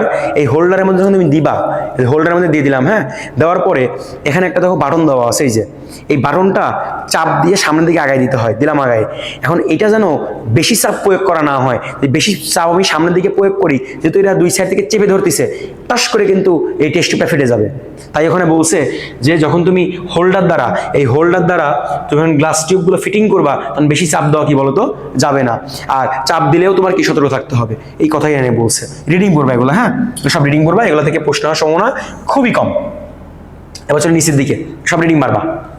এই যে ইম্পর্টেন্ট মানে পড়া, এখান থেকে ভাই বোর্ড পরীক্ষা বলো, অ্যাডমিশন টেস্ট বলো, যেখানেই বলো না কেন হিউজ কোশ্চেন আসছে। এমনকি তোমার কলেজ পরীক্ষা সব জায়গায় প্রশ্ন হবে এখান থেকে, খুব ভালো মতো এগুলো পড়বা। কি গ্লাস সামগ্রীর শ্রেণীকরণ ভিত্তিতে এদের ব্যবহার, এখানে কি পড়বা দেখো কি বলছে, যে গ্লাস বা কাঁচের উপাদান অনুযায়ী গ্লাস তোমার সামগ্রী দুই ধরনের তোমার কাজ ব্যবহার করা হয়। এক নম্বর হলো সফট গ্লাস বা কোমল গ্লাস দিয়ে তোমার তৈরি মানে কাঁচের সামগ্রীগুলা, আর হলো শক্ত গ্লাস বা পাইরেস গ্লাস দ্বারা তোমার এই তৈরিকৃত কি বলতো কাঁচের যন্ত্রগুলা। তো তাহলে আমরা এখান থেকে বুঝলাম যে এই যে কাঁচের যন্ত্রগুলা, এটা দুই ধরনের কাজ দিয়ে তৈরি হতে পারে। একটা আমরা হলো মনে রাখবো সফট গ্লাস, আর দুই নাম্বার কি বলতো হার্ড গ্লাস বা কি পাইরেক্স গ্লাস। পাইরেক্স মানেই কি শক্ত গ্লাস, মাথায় রাখবা, আর সফট মানে কি কোমল গ্লাস বা নরম গ্লাস। ওকে, এবার চলে আসো এখানে পড়বা কি, এখান থেকে পড়বাটা কি পড়বা, তুমি হয় সফট গ্লাস দ্বারা তৈরি মানে যন্ত্রগুলোর নাম মনে রাখবা, অথবা তুমি পাইরেক্স গ্লাস দ্বারা তৈরি যন্ত্রগুলোর নাম মনে রাখবা। যেমন সফট গ্লাস দ্বারা তৈরি গ্লাস সামগ্রী হলো কাঁচ নল, কাঁচের নল, তোমরা তো সবাই জানো এগুলো। টেস্ট টিউব আমি একটু আগে তোমাকে দেখাইছি, দেখো এই যে এটার নাম কি টেস্ট টিউব, এই যে সুন্দর মাঝখানে সামনে তোমার মুখ খোলা, এক সাইডে আটকানো টেস্ট টিউব, তোমরা দেখছো হয়তো এগুলা। এবারে কি বিকার, নিম্নমানের বিকার, এটা যদি একটু উচ্চমানের বিকার, এটা হলো বিকার বলা হয়, বুঝছো? এই যে গ্লাসের মতো অনেকটা দেখতে, এই যে বিকার, এরপর দাগানিত থাকে, আমি সামনে এগুলো পড়াবো না তোমাদেরকে, বিকার। এরপরে কি বলছে তোমার হচ্ছে ওয়াশ গ্লাস। ওয়াশ গ্লাস কোনটা দেখতে হয়তো তোমরা অনেকেই দেখো না, এটা এই যে এটাকে ওয়াশ গ্লাস বলা হয়, এই যে এটা হলো ওয়াশ গ্লাস, এই যে দেখছো নিচে তলাটা সমান, এটা দেখতে অনেকটা তোমার মনে করো ঢাকনার মতো অনেকটা, বুঝছো? দেখতে ঢাকনার মতো, এটাকে ওয়াশ গ্লাস বলা হয়, বুঝছো? মাথায় রাখো এই জিনিসটা। এবার অনেক হালকা কাজ সফট গ্লাস। এরপরে কি বলছে ফানেল। ফানেল মানে কি জানো, করপা সাধারণত বলা হয়, কেমিস্ট্রিতে ফানেল বলা হয়। এই যে এইটা ফানেল, এই যে তোমরা এই যে ছোটবেলায় দেখো না কোনো কিছু ঢাল দিয়ে ব্যবহার করা হইতো, এই সেই ফানেল, এই সেই ফানেল, হ্যাঁ মাথায় রাখবা। এরপরে কি আছে, এরপরে হলো আছে হচ্ছে গলন নল, এগুলো আমার কাছে নাই। লিবিক শীতক, এই জিনিসগুলো লিবিক শীতক বা গলন নল, এগুলো আমি যখন ইউনিভার্সিটিতে পড়তাম তখন এগুলো ইউজ করা হয়েছে রিসার্চের সময়। তাছাড়া এমনি নর্মালি এগুলো খুব বেশি কাজে আমাদের লাগে নাই, যখন আমরা অনার্সে পড়াশোনা করতাম ইউনিভার্সিটিতে। রিসার্চের সময় এই নিচের জিনিসগুলো একটু বেশি লাগছে, এই যে এইগুলা লিবিক শীতক টিতক এইগুলা, এই জন্য আমার কাছে এগুলো নাইও, আমি তোমাকে দেখাতে পারলাম না। এই তো তাহলে মনে রাখবা কাঁচ নল, টেস্ট টিউব, বিকার, নিম্নমানের, যে নিম্নমানের গুলা কিন্তু ওয়াশ গ্লাস, ফানেল, গলন নল, লিবিক শীতক, এগুলো হলো কি কাজ দিয়ে তৈরি? সফট কাজ। এন্ড প্রশ্ন হলো যে জিনিসটা সব জিনিস দিয়ে তৈরি, সফট কাজ দিয়ে তৈরি, এখানে তুমি যদি হিট দাও ওটা কি যাবে বলো তো? গলে যাবে, সহজেই গলে যাবে। তুমি চাইলে পরেও কিন্তু এই টেস্ট টিউবকে অতিরিক্ত হিট দিতে পারবে না। অতিরিক্ত যদি এটা তোমার সফট গ্লাস দিয়ে তৈরি হয়, অতিরিক্ত হিট দিলে হুট করে দেখবে নাই হয়ে চলে গেছে, নিচে তলাতে খুলে পড়ে গেছে। সুতরাং সব কাজকে বেশি তাপ দেওয়া যায় না। আটা মজার বিষয় মনে রাখবা যে এগুলো কিন্তু স্বচ্ছ হয় না, এগুলো একটু হালকা ব্রাউন কালার বা একটু হালকা বাদামি বর্ণের হয়, একদম ক্লিয়ার চকচকা এরকম হবে না। তাই দুটো কথা মনে রাখবা যে কোমল গ্লাস কম তাপ সহ্য করতে পারে। নাম্বার 2, এরা কিন্তু ক্লিয়ার হয় না, এরা বাদামি বর্ণের হয় অথবা কি খুব স্বচ্ছ থাকে না। এমসিকিউর জন্য খুবই ইম্পর্টেন্ট, 30টা দিয়ে দিছি কিন্তু আমি, খুবই ইম্পর্টেন্ট ভাই, খুবই ইম্পর্টেন্ট, খুবই ইম্পর্টেন্ট। এবার 2 নম্বর পাইরেক্স গ্লাস। আমি তোমাকে উপদেশ দিব, তুমি যদি সফট গ্লাস মনে রাখো তাহলে পাইরেক্স গ্লাসের উদাহরণ মনে না রাখলেও চলে, তবে এটা টেকনিক আমি তোমাকে দিয়ে দিই, তুমি টেকনিকটা অবলম্বন করলে পড়াটা অনেক সহজ হয়ে যাবে। দেখো তো এখানেও কি টেস্ট টিউব, দেখো আমার কাছে দেখো 2 ধরনের টেস্ট টিউবই আছে, এই দেখো এটাও টেস্ট টিউব, এটাও টেস্ট টিউব। এইটা হলো মনে রাখবা চিকন পাতলা, এটা হলো তোমার হচ্ছে সফট গ্লাস দিয়ে তৈরি, এটা দেখো অনেক মোটা, এটা হলো ভাই মনে রাখবা পাইরেক্স গ্লাস দিয়ে তৈরি। সুতরাং এটা হলো শক্ত, এটা হলো নর্মাল। তাহলে যেটা নর্মাল টেস্ট টিউব সেটা হলো সফট গ্লাস দিয়ে তৈরি, আর যেটা হলো শক্ত টেস্ট টিউব এটা হলো কি পাইরেক্স গ্লাস দিয়ে তৈরি বা পটাশ গ্লাস দিয়ে তৈরি, মাথায় রেখো। এবার বিকার, এখানে নিম্নমানের বিকার ছিল, আর এখানে কি উন্নত মানের বিকার। উন্নত মানের জন্যই তো শক্ত, যেমন আমার এটা দেখো উন্নত মানের বিকার, অনেক মোটা, অনেক মোটা কিন্তু। এবার কি বলছে, রিএজেন্ট বোতল। ভাইয়া রিএজেন্ট বোতল কি মনে রাখবা, যে বোতলের মধ্যে রাসায়নিক পদার্থ রাখা হয়, যে বোতলে রাসায়নিক পদার্থ রাখা হয় তাকে বলা হয় রিএজেন্ট বোতল। কি বোতল? রিএজেন্ট বোতল, মাথায় রাখবা। এবার বলছে কনিক্যাল ফ্লাক্স। এই দেখো ভাই আমি তোমাকে দেখাই, কনিক্যাল ফ্লাক্স তোমাকে দেখাই দিই আমি, এই দেখো, এই যে এটাকে বলা হয় কনিক্যাল ফ্লাক্স। কি ফ্লাক্স? দেখো গলাটা একটু সরু, নিচে দিকে কি বলতো মোটা, এটাকে বলা হয় কি বলতো কনিক্যাল ফ্লাক্স। টাইট্রেশন বিক্রিয়া ঘটানোর সময় ব্যবহার করা হয়, মনে রাখো কথাটা, খুবই ইম্পর্টেন্ট। তাহলে এই যে কনিক্যাল ফ্লাক্স, পিপেট, পিপেট আমার কাছে আছে, এই দেখো, এই দেখো এটা হলো পিপেট বলা হয়। এই যে এটা তোমার মানে তোমার হচ্ছে কোনো কিছু মুখ দিয়ে চোষক দিয়ে তোমার হচ্ছে এটাকে অন্য একটা জায়গায় কি দ্রবণটাকে স্থানান্তর করতে ব্যবহার করা হয়। এটা কিন্তু ঢাকা বিশ্ববিদ্যালয়ে আসছিল যে দ্রবণ স্থানান্তর করতে কোন কাজ যন্ত্র ব্যবহার করা হয়, মনে হয় পিপেট ব্যবহার করা হয়, এর নাম হলো পিপেট। এর দাগান্বিত থাকে, আবার অনেক সময় দাগান্বিত থাকেও না। এগুলো সামনে আমাদের আসছে, আমরা ভালো করে আরো পড়বো। হ্যাঁ, এটা বুলেট, বুলেটটা আমার কাছে নাই, বুলেটটা মনে রাখবার টাইটেশন কাজে ব্যবহার করা হয়, এটা একটা কাঁচনল, দাগান্বিত থাকে। এরপর কি বলছে, মেজারিং সিলিন্ডার। এই দেখো তোমাকে এটাও দেখাই দিই আমি, আমার কাছে আছে, এই যে এটাকে বলা হয় মেজারিং সিলিন্ডার। এই যে দাগান্বিত, এখানে মেজারিং সিলিন্ডার বলা হয়। এই মেজারিং সিলিন্ডারও তোমার হচ্ছে মনে রাখবা এই কি দিয়ে তৈরি, অনেক মোটা ভাই, পাইরেক্স গ্লাস দিয়ে তৈরি, অনেক মোটা ভাই এটা। এরপরে একটা মজার জিনিস ফলো করো, এই যে ফ্লাক্স, ফ্লাক্স, ফ্লাক্স, ফ্লাক্স। তাহলে ফ্লাক্স যদি থাকে ভাই, দেখো যেটার সাথে দেখো ফ্লাক্স আছে, দেখো উপরে কোনোটার সাথে কিন্তু ফ্লাক্স লেখা নাই, দেখছো একটা সাথে কি ফ্লাক্স লেখা আছে? নাই। তাহলে ফ্লাক্স যদি অপশনে থাকে কোনো কথা নাই, ডিরেক্ট মানে দিবা কি পাইরেক্স গ্লাস। দেখছো ফ্লাক্স থাকলে কি মানে দিবা, পাইরেক্স গ্লাস মানে দিবা। তাহলে এভাবে তুমি একটু সহজে মনে রাখতে পারো, মেজারিং সিলিন্ডার বা মেজারিং ফ্লাক্স বা আয়তনিক ফ্লাক্স, গোলতলি, তলাটা গোল, হ্যাঁ গলাটা সরু, গোলতলি ফ্লাক্স বা পাতন ফ্লাক্স বা ডেসিকেটর। ডেসিকেটরে কিন্তু অনেক মোটা হয়, অনেক মোটা হয়।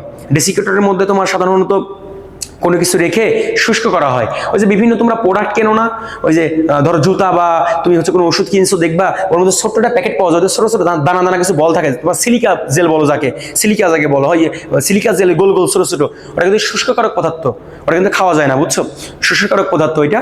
তো ওই যে ওটার কাজ শুকানো, এই ডেসিকেটরের কাজ হলো শুকানো। একটা কিন্তু মানে কাছের একটা যন্ত্র, অনেকটা দেখতে কার মতো লাগে, মানে বাটির মতো লাগে, বুঝছো, নিচের দিকে বাটির মতো, উপরে ঢাকনা থাকে, সুন্দর একটা ঢাকনা থাকে, অনেক মোটা একটা কাজ।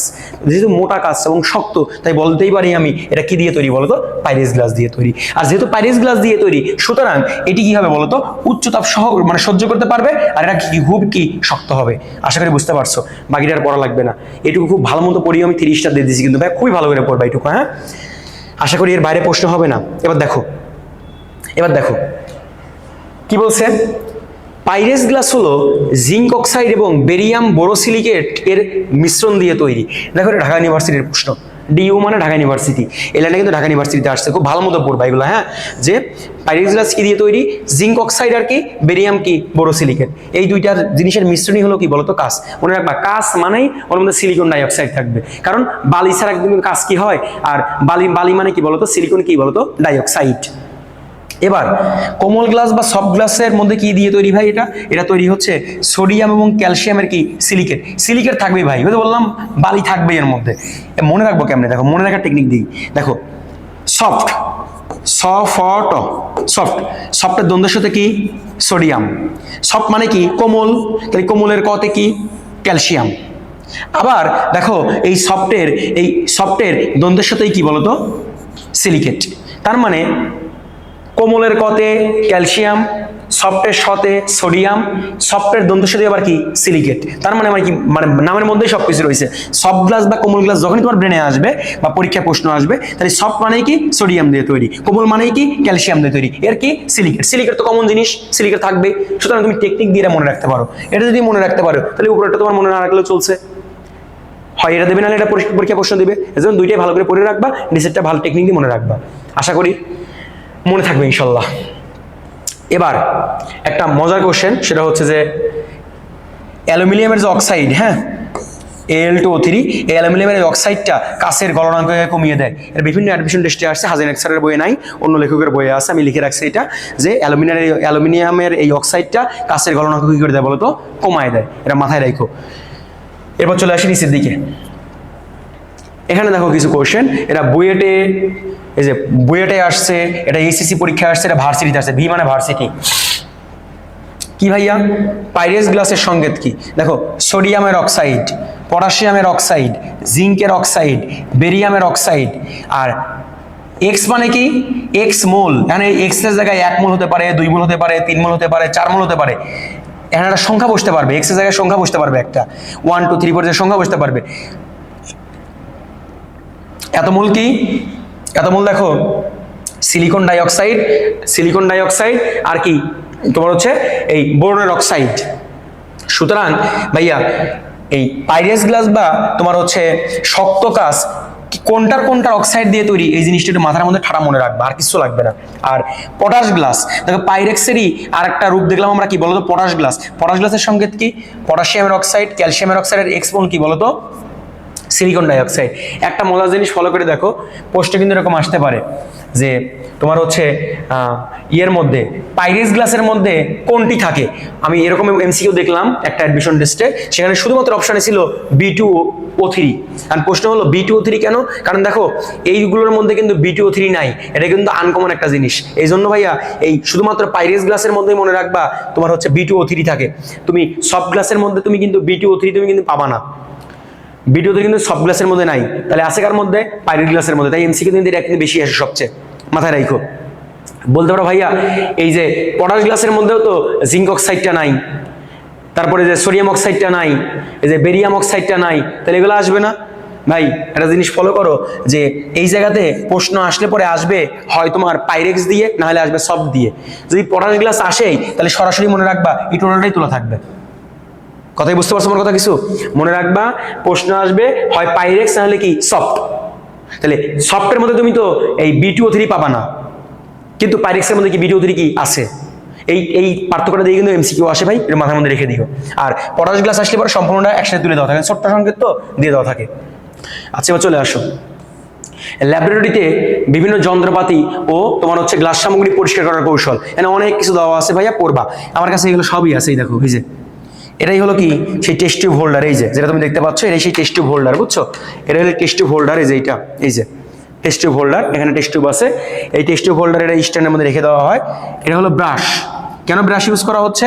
কারণ টেস্ট টিউবের ভিতরে অনেক ছিদ্রপত্র অনেক ছোট, এর মধ্যে তুমি আঙ্গুল দিয়ে তুমি পরিষ্কার করতে পারবা না, তাই এই ব্রাশ ঢুকাই দিয়ে পরিষ্কার করা হয়, টেস্ট টিউব ব্রাশ বলা হয়। হ্যাঁ, এরপরে হচ্ছে নিচের দিকে কিছু যন্ত্র আছে, দেখলে অবাক হয়ে যাবা যে এই যন্ত্র আবার পড়াচ্ছেন কেন, এগুলো পরীক্ষা আসে বা এটা বুয়েটে আসছে, আর কি লাগে বলো? এটা বুয়েটের কোশ্চেন, এটা এমনকি একবার না 2 বার আসছে ভাই, 2 বার আসছে বুয়েটে ভাইয়া। এটাকে বলা হয় কি বুরেট, এটাকে বলা হয় কি পিপেট, এটা হলো ফানেল, আমি সবগুলো দেখাইছি, প্রায় অধিকাংশগুলোই দেখাইছি। এটা হলো বিকার, এটা হলো কি কনিক্যাল ফ্লাক্স, এটা হলো কি বলতো পরিমাপক ফ্লাক্স। আর প্রশ্ন হলো ভাইয়া এই টিসি মানে কি, এর বডির উপর টিসি লেখা কেন? মনে প্রশ্ন আসতে পারে না? আসতে পারে। এই টিসি মানে আবার ভাইবো না যেটা মনে ট্রান্সফার সার্টিফিকেট, না রে ভাই, এটা ট্রান্সফার সার্টিফিকেট না। এটা বলতে বোঝাই হচ্ছে টু কন্টেইন, কি টু কন্টেইন, কন্টেইন বলতে কি ধারণ করা, মানে এর মধ্যে তুমি কোনো কিছু রেখে দিতে পারবা, নির্দিষ্ট পরিমাণ তোমার হচ্ছে তরল পদার্থ বা কোনো কেমিক্যাল পদার্থ তুমি এর মধ্যে রেখে দিতে পারবা। যেমন 250 ml এটা তুমি 25 ডিগ্রি সেলসিয়াস তাপমাত্রায় 250 ml কেমিক্যালের মধ্যে তুমি জমা রাখতে পারবা, টু কন্টেইন জমা রাখতে পারে। আর দেখো এখানে লেখা টিডি, টিডি, টিডির মানে হলো কি জানো? To deliver, to deliver. একটু আগে বললাম না তোমাদেরকে যে ধরো এইটা এই পিপেট, এটা এই যে পিপেট, এই যে সেম জিনিস পিপেট, এই পিপেট দিয়ে তুমি এক পাত্র থেকে কোনো দ্রবণকে আরেক পাত্রে স্থানান্তর করতে পারবা। সুতরাং এক পাত্র থেকে আরেক পাত্রে ডেলিভারি করলে না তুমি তরল পদার্থটাকে, তাই এর গায়ে লেখা থাকে কি বলতো, টিডি। কি লেখা থাকে বলতো, টিডি, মাথায় রেখো। এটা হলো বুরেট, এই বুরেটের গায়েও কি লেখা বলতো, টিডি, কারণ কেমিক্যালটা নিচ দিয়ে কিন্তু ওই তোমার হচ্ছে একটা পাত্রের মধ্যে কি বলতো স্থানান্তর করা সম্ভব এটা দিয়ে। আর বুয়েটে কি প্রশ্ন হয়েছিল, বুয়েটে প্রশ্ন হয়েছিল হলো যে এই চিত্রগুলোর মধ্যে কয়েকটা চিত্র দেওয়া ছিল, দিয়ে বলছিল কোনটির নাম কি লেখো, আর কিচ্ছু না, চিত্র দেওয়াই ছিল, তাই বলছে কোনটার নাম কি লেখো। এখন তুমি যদি কাজ যন্ত্র কখনো নাই দেখো ভাই, এগুলো যদি নাই দেখো কেমন তুমি লিখতে পারবা। এই জন্য পড়ার সময় এই জিনিসগুলো একটু মাথায় রেখে পড়ো। এটা বুয়েটে কিন্তু একবার নাই, আবার বললাম 2 বার আসছে প্রশ্ন। এবার চলে আসো নিচের দিকে, এখানে সব রিডিং মারবে, এগুলো সব রিডিং করবা। এই যে আর লিখে রাখছি, যন্ত্রপাতি পরিষ্কার করার কৌশল রিডিং করবা। এখানে চলে 3 নম্বর পয়েন্টে। 3 নম্বর পয়েন্টে কি বলছে, একটু বড় করে দিই, হ্যাঁ ছোট হয়ে যাচ্ছে, ওকে। কি বলছে, গ্লাস সামগ্রী পরিষ্কার করার কৌশল। ভাইয়া শুধু একটা জিনিস এখানে মাথায় মধ্যে রাখবা, খুবই ইম্পর্টেন্ট, মানে খুবই ইম্পর্টেন্ট। দেখো একটা কোশ্চেন, ম্যাট মানে মেডিকেল অ্যাডমিশন টেস্ট, মেডিকেলে আসছে, এসিসি পরীক্ষায় আসছে, ঢাকা ইউনিভার্সিটিতে আসছে, বুয়েটে আসছে, ডেন্টালে আসছে, একটা কোশ্চেন কতবার আসছে ভাই। সুতরাং এই কোশ্চেনটা অবশ্যই কি বলতো ইম্পর্টেন্ট। তো যে জিনিসটা ইম্পর্টেন্ট সেটা তোমাকে ভালো করে মাথার মধ্যে রাখতে হবে। তো দেখো কি বলছে, যে তৈলাক্ত পদার্থ থাকলে বিশেষত বুয়েটের স্টপকক পরিষ্কার করার কাজে, বুয়েটের স্টপকক কোনটা, এই যে উপরের দিকে দেখো, আমরা বুলেট দেখে আসলাম না, এই যে এই দেখো এই চিত্রটা, এই যে বুলেটের এই যে এইটাকে বলা হয় হলো, এটাকে বলা হয়েছে স্টপকক। কি বলা হয়, স্টপকক। এইটা ঘুরায়ে, এটা ঘুরায়ে তুমি কি করতে পারবা বলো তো, এটাকে ঘুরায়ে তুমি উপর থেকে তরলটা নিচে ফেলানো কন্ট্রোল করতে পারবা। ওটা ঘুরায়ে তুমি অন করে দিলে পরে নিচে তরল পড়বে, অফ করে দিলে তরলটা কি পড়বে না, এটাকে বলা হয় স্টপকক, মনে রাখবা। তো ওইটার মধ্যে বিভিন্ন তেল জাতীয় পদার্থ জমে যায় অনেক সময়। তো এইগুলা পরিষ্কার করার জন্য কি ব্যবহার করা হয়, এটা পরিষ্কার করে ব্যবহার করা হয় হলো ক্রোমিক অ্যাসিড মিশ্রণ। খুবই ইম্পর্টেন্ট ভাই, এই ক্রোমিক অ্যাসিড মিশ্রণ ব্যবহার করা হয়। পটাশিয়াম ডাইক্রোমেট এবং গাঢ় সালফিউরিক অ্যাসিড, এই দুইটার মিশ্রণকে বলা হয়, মনে রাখবা, ক্রোমিক অ্যাসিড মিশ্রণ। কি মিশ্রণ, ক্রোমিক অ্যাসিড মিশ্রণ। Very very important. এটা কি কাজে ব্যবহার করা হয়, তৈলাক্ত পদার্থ থাকলে পরে বিশেষ করে বুলেটের স্টপকক পরিষ্কারের কাজে ব্যবহার করা হয়। খুব আশা আসে ভাই, এটা কিন্তু খুব আশা আসে, ভালো করে পড়িও, 3 স্টারে পড়িও। আর মজার বিষয় বলে দেয়, এই যে এই জায়গাতে পরীক্ষার হলে গাঢ় না দিয়ে দিতে পারে কিন্তু কনসেন্ট্রেট, একে সংক্ষিপ্তে বলা হয় CONC দিয়ে ডট দেয়, ডট দিয়ে H2SO4 দিয়ে দিবে। তাহলে এই যে CONC ডট মানে হলো কনসেন্ট্রেট, আর কনসেন্ট্রেট শব্দের অর্থ কি, গাঢ়। যদি লঘু হইতো তাহলে এখানে লেখা থাকে DIL, মানে ডাইলিউট। ডাইলিউট মানে কি বলতো, লঘু। তাহলে লঘু হলে লেখা থাকবে DIL, আর গাঢ় হলে লেখা থাকবে কি, CONC। সুতরাং ভয় পাওয়ার কোনো কারণ নাই, পরীক্ষা যেভাবে আসুক প্রশ্ন ইনশাল্লাহ পারবা। তবে একটা মজার বিষয়, তোমাদের বইগুলোতে বিভিন্ন জায়গাতে এই যে ক্রোমিক অ্যাসিড মিশ্রণটা আছে না, এই ক্রোমিক অ্যাসিড মিশ্রণটাকে বিভিন্ন জায়গাতে তোমার হচ্ছে ক্লিনজিং মিক্সার বা ক্লিনিং মিক্সারও লিখে দিছে। কোনো কোনো জায়গায় লিখছে ক্লিনজিং মিক্সার, কোনো কোনো জায়গায় লিখছে হলো ক্লিনিং মিক্সার। কথাটা মাথায় রেখো, পরীক্ষায় আসতে পারে কিন্তু। এবার এগুলো রিডিং মারবা। যেমন লিখছে অ্যামোনিয়া দ্রবণ দিয়েও কাজ যন্ত্র কি পরিষ্কার করা যায়। ওই যে কাজ যন্ত্র মানে কাজ পরিষ্কার করার জন্য যে স্প্রে ব্যবহার করে না, গ্লাস ক্লিনার, ওটার মধ্যে কি থাকে বলতো, ওটার মধ্যে কিন্তু অ্যামোনিয়া থাকে, মাথায় রাখবা, ওটার মধ্যে অ্যামোনিয়া থাকে। খুব ইম্পর্টেন্ট একটা কথা, যে গ্লাস ক্লিনারের মধ্যে কি পাওয়া যায়, অ্যামোনিয়া পাওয়া যায়। এটা কিন্তু খুব আশা আসে। এবার চলে আসো ল্যাবরেটরিতে ব্যবহৃত গ্লাস সামগ্রী ধৌতকরণ।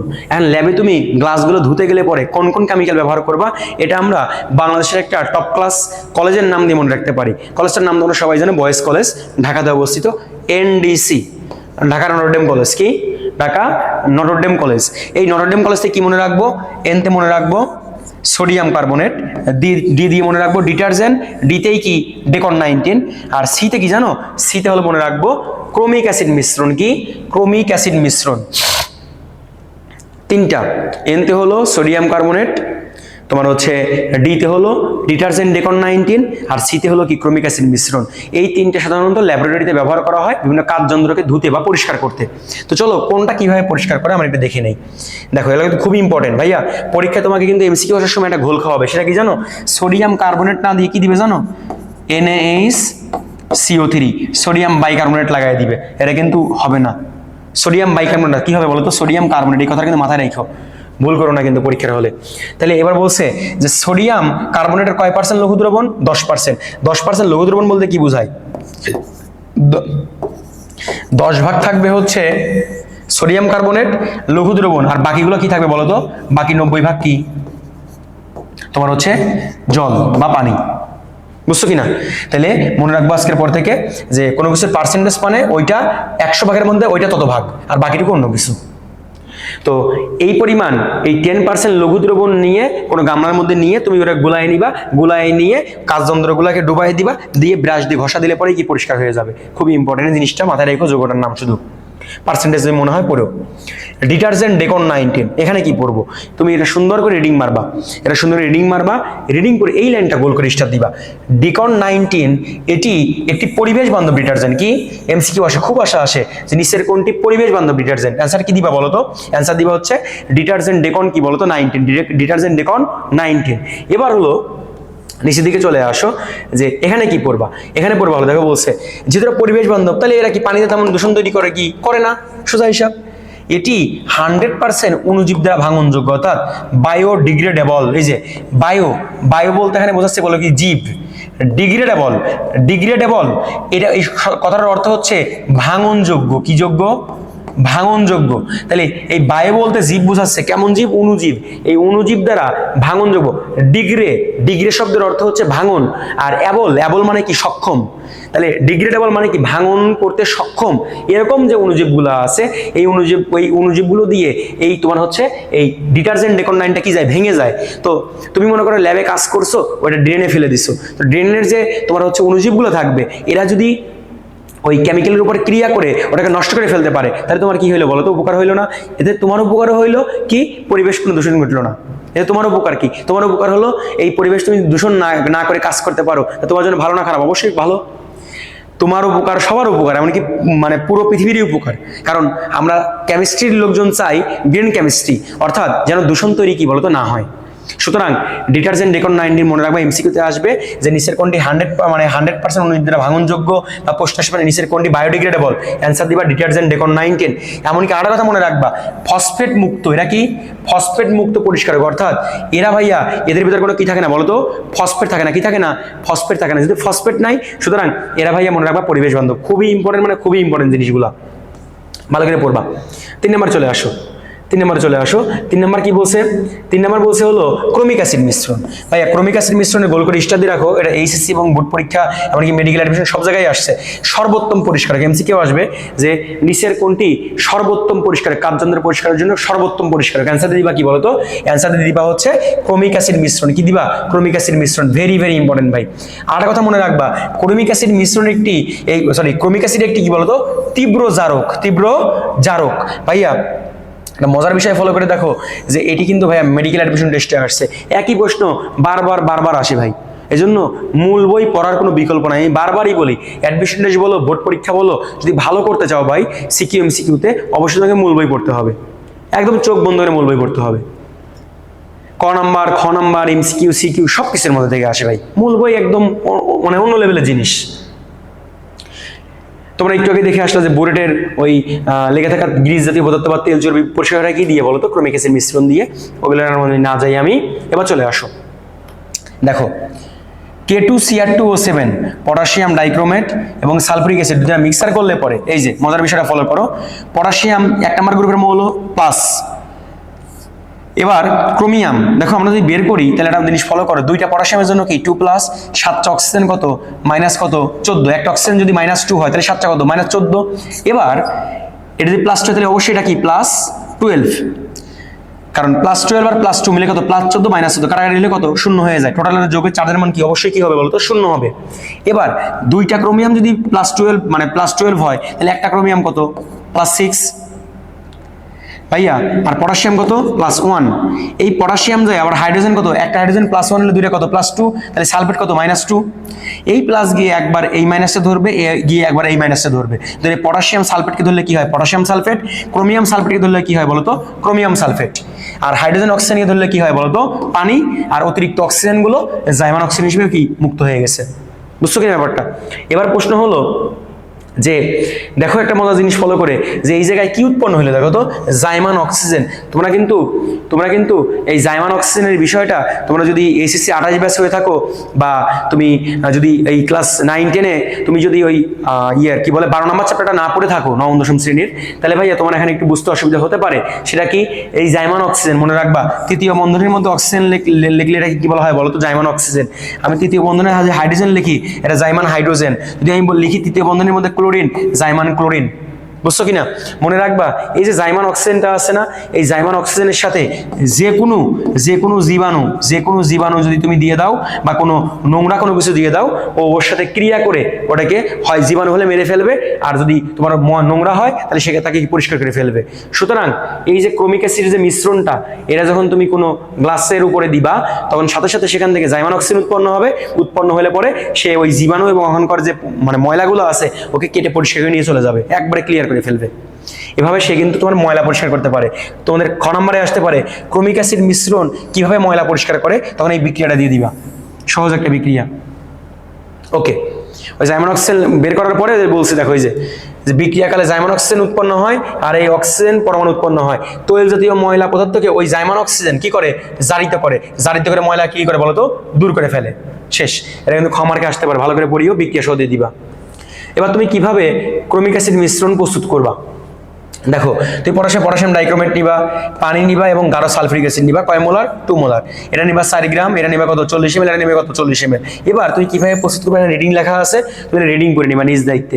শুধু একটা জিনিস মনে রাখবা, যখন তুমি বিক্রিয়াটা ঘটাবা বা একসাথে মিক্সার করবা, তখন ভাইয়া এই মিশ্রণের তাপমাত্রা হয় 70 থেকে কত বলতো, 80 ডিগ্রি সেলসিয়াস। আর বাকিগুলো তুমি নিজ দায়িত্বে রিডিং মেরে দিবা ভাই, এখান থেকে প্রশ্ন আসার সম্ভাবনা খুবই কম।